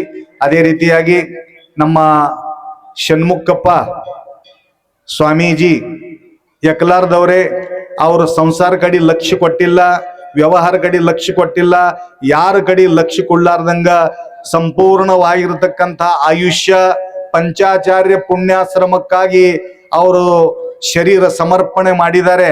ಅವರ ಒಂದು ಇಚ್ಛಾ ಅದ ಏನಪ್ಪಾ ಅಂತಂದ್ರ, ಅಪ್ಪಾಜಿಯವರೇ ನಾವು ಹೋದ ಮ್ಯಾಲ ಈ ಮಠದ ಗತಿ ಏನಾಗ್ತದ ನನಗೆ ಹೇಳಕ್ಕಾಗಲ್ಲ, ನೀವು ಇಲ್ಲಿ ವಾಸ್ತವ್ಯ ಮಾಡಬೇಕು ಅಂತ ಅವ್ರು ಹೇಳ್ತಾ ಇದ್ದಾರೆ. ಅವ್ರ ಕಾರ್ಯಕ್ರಮಕ್ಕೂ ಕೂಡ ಮೇಲಿಂದ ಮೇಲೆ ಹೋಗ್ತಾ ಇದೀವಿ. ನಮಗೂ ಕೂಡ 21, 22 ಮಠಗಳಾಗಿದ್ದಾವೆ. ಅದಕ್ಕೆ ಎಲ್ಲಾ ಕಡೆ ನೋಡ್ಬೇಕಾದ್ರೆ ಬಹಳ ಕಠಿಣ ಅದ. ಅದಕ್ಕೆ ಅಲ್ಲೊಂದು ನನ್ನ ಸಲುವಾಗಿ ಒಂದು ವಾಸ್ತವ್ಯ ಆಗಬೇಕು, ಒಂದು ಇದೇ ರೀತಿಯಾಗಿ ಮಠ ತಯಾರಾಗಬೇಕು ಅನ್ನತಕ್ಕಂಥದ್ದು ವಿಚಾರಧಾರ ಅವ್ರನ್ನು ಕೂಡ ಅಲ್ಲಿ ಇಟ್ಕೊಂಡು ಕುಳಿತಿದಾರ. ಅದಕ್ಕ ಆ ಷಣ್ಮುಖಪ್ಪನ ಒಂದು ಮನಸ್ಸಿನ ಮನೋಕಾಮನೆ, ಶಿವಪಾರ್ವತಿ ಆದಷ್ಟು ಬೇಗ ಅವರ ಮನಸ್ಸಿನ ಮನೋಕಾಮನೆ ಅಲ್ಲಿ ಪಂಚಾಚಾರ್ಯ ಪುಣ್ಯಾಶ್ರಮದಲ್ಲಿ ಪೂರ್ಣಗೊಳ್ಳಲಿ ಅನ್ನತಕ್ಕಂಥದ್ದು ಇಲ್ಲಿ ಪ್ರಾರ್ಥನೆಯನ್ನ ಸಲ್ಲಿಸುತ್ತಾ, ತಮ್ಮೆಲ್ಲರ ಜೀವನದಲ್ಲಿ ಶಿವಪಾರ್ವತಿಯರು ಸುಖ, ಶಾಂತಿ, ಸಮೃದ್ಧಿ, ಆಯುಷ್ಯ, ಆರೋಗ್ಯ, ಐಶ್ವರ್ಯ, ಯಶಸ್ವಿ ಕೊಡ್ಲಿ ಅಂತ ಹೇಳುತ್ತಾ, ಇಲ್ಲಿ ನೋಡ್ರಿ, ಕೌರವರ ಸಂಖ್ಯೆ ಹೆಚ್ಚಿಗಿತ್ತ, ಪಾಂಡವರ ಸಂಖ್ಯೆ ಹೆಚ್ಚಿಗಿತ್ತು? ಕೌರವರ ಸಂಖ್ಯೆ ಹೆಚ್ಚಿಗಿತ್ತು, ಪಾಂಡವರ ಸಂಖ್ಯೆ ಕಮ್ಮಿ ಇತ್ತು. ಈಗೆಲ್ಲ ನಮ್ಮ ಎದುರಿ ಕುಂತವ್ರೆಲ್ಲ ಇವರೆಲ್ಲ ಪಾಂಡವರು. ಈಗ ನಾವು ಒಳಗು ಹೋದ ಮ್ಯಾಲ ಬರ್ತಾರ ನೋಡ್ರಿ, ಅವ್ರೆಲ್ಲ ಕೌರವರು. ಈಗ ತುಂಬಿ ಕಾಣ್ತದೆ ಎಲ್ಲ ಕೌರವರ ಸಂಖ್ಯೆ. ಅದಕ್ಕೆ ಕೌರವರ ಸಂಖ್ಯೆನೂ ಬೇಕು, ಪಾಂಡವರ ಸಂಖ್ಯೆನೂ ಬೇಕು. ಎಲ್ಲಾ ಸಂಖ್ಯೆ ಇತ್ತಂದ್ರೆ ಜಾತ್ರಿ ಮತ್ತು ಯಾತ್ರಿ. ಇಲ್ಲಿ ತಾನ ಯಾತ್ರಾ ಆಯ್ತು, ಇನ್ನು ಮುಂದೆ ಜಾತ್ರಿ ಆಗ್ತದ. ಅದಕ್ಕ ಜಾತ್ರಿನೂ ಬೇಕು, ಯಾತ್ರಿನೂ ಬೇಕು. ಅದಕ್ಕ ಇನ್ನು ಮುಂದ ನಾವು ಜಾತ್ರಿ ಪ್ರೋಗ್ರಾಮ ಕೈಲಾಗದ ಗಂಡ ಕೈಲಾಸ ಕಂಡ ಚಂದ ಕಂಡಕ್ಕೆ ನೋಡ್ರಿ, ಅವ ಹ್ಯಾಂಗ ಕಾಣ್ತಾನ ಕೈಲಾಸ ಅನ್ನತಕ್ಕಂಥದ್ದು ಕುಂತು ನೋಡ್ರಿ. ಅದಕ್ಕೆ ನಿಮ್ದೆಲ್ಲರ ಕಲ್ಯಾಣವನ್ನ ಬಯಸುತ್ತಾ 2 ಮಾತುಗಳನ್ನ ಇನ್ನೇನು ಮುಗಿಸ್ತೇವೆ. ಎಲ್ಲಾ ಗ್ರಾಮಸ್ಥರು ನಮ್ಮನ್ನ ಬರಮಾಡಿಕೊಂಡು ಈ ಕಾರ್ಯಕ್ರಮಕ್ಕೆ ಶೋಭೆಯನ್ನ ತಂದು ಕೊಟ್ಟಿದ್ದಾರೆ. ಸಾಂಬ ಜೈ ನಮ ಪಾರ್ವದೇ ಹರ ಹರ. ಅಪ್ಪವ್ರು ಹೇಳ್ಯಾರ, ಯಾರಿಗೆ ಬಾಯಿ ಅದ ಅವ್ರ ಮಹಾದೇವನ್ರಿ. ಹರ ಹರ. ಯಾರಿಗೆ ಕೈಯವ ಮ್ಯಾಲ ಕೈ ಎತ್ರಿ. ಹರ ಹರ. ನಾನು ಕೈದಾಗ ಒಂದು ಮಾಯಿಕದ, ಅದ್ರ ಸಲಕ್ಕೆ ಒಂದು ಕೈ ಎತ್ತಕತ್ತೀನಿ ನಾನು. ಹರ ಹರ ಹರ ಹರ. ಬೇಡ ಮುಂದೆ ಕಟ್ಟಿಟ್ಟ ಬುತ್ತಿ ಸರವತ್ತೆ ಅನ್ನೋ ಹಾಗೆ ನಾವ್ ಈಗ ತಾನೇ ಹೇಳಿದ್ವಿ. ಆ ತುಲಾಭಾರ ಕಾರ್ಯಕ್ರಮಕ್ಕ ಈ ಯಕಲಾರ್ ಗ್ರಾಮಗಳ ಅಪ್ಪೋರ್ ಹೇಳಿದ್ರು, ಹೆಡಗಾಪುರ ಮಠ ಅಂತಲ್ಲ, ಯಾವುದೇ ಮಠ ಆಗ್ಲಿ ಯಾವುದೇ ಶ್ರೀಗಳಾಗ್ಲಿ ಯಕಲಾರ್ ಗ್ರಾಮಕ್ಕೆ ಬಂದಾರ ಅಂತಂದ್ರ ಅವರ ಜೋಳಿಗೆ ತುಂಬೇ ಹೋಗ್ಯದ ಅನ್ನುವಂತ ಮಾತನ್ನ ಪರಮ ಪೂಜ್ಯರು ಹೇಳಿದಂತೆ, ಆ ಹೆಡಗಾಪುರ ಶ್ರೀಗಳ ತುಲಾಭಾರಕ್ಕೆ ಬಾಬುರಾವ್ ಶೆಟ್ಟಪ್ಪ, ಶಿವರಾಜ್ ಪಿಟ್ರೆ, ಅಶೋಕ್ ಬಿರಾದಾರ್, ನಾಗೇಶ್ ಪೊಲೀಸ್ ಪಾಟೀಲ್, ಈ ಎಲ್ಲಾ ಭಕ್ತಾದಿಗಳು ಕೂಡ ನಾವು ಅವ್ರದ್ದೊಂದು ತುಲಾಭಾರವನ್ನ ಮಾಡ್ತೇವೆ ಅನ್ನುವಂತ ಒಂದು ಭಕ್ತಿ ಸೇವೆಯನ್ನು ಹೊತ್ತುಕೊಂಡಿದ್ದಾರೆ. ತಾವೆಲ್ಲರೂ ಇನ್ನೊಮ್ಮೆ ಜೋರಾದ ಚಪ್ಪಾಳೆಗಳನ್ನ ತಟ್ಟಿ ಅವರಿಗೆ ಅಭಿನಂದಿಸಿ, ಹಾಗೂ ಎಲ್ಲಾ ಭಕ್ತರು ಕೂಡ ಆ ಒಂದು ಸೇವೆಯನ್ನ ಮಾಡ್ತೀರಿ ಅನ್ನುವಂತ ವಿಚಾರವನ್ನ ನಾವು ತಮ್ಮೆಲ್ಲರಿಗೂ ತಿಳಿಸ್ತಾ, ತಮಗೆ ಮತ್ತೊಮ್ಮೆ ಆ ಭಗವಂತನ ಆಶೀರ್ವಾದ ಇರಲಿ. ಓಂ ಶಿವಂ ಭೂಯ.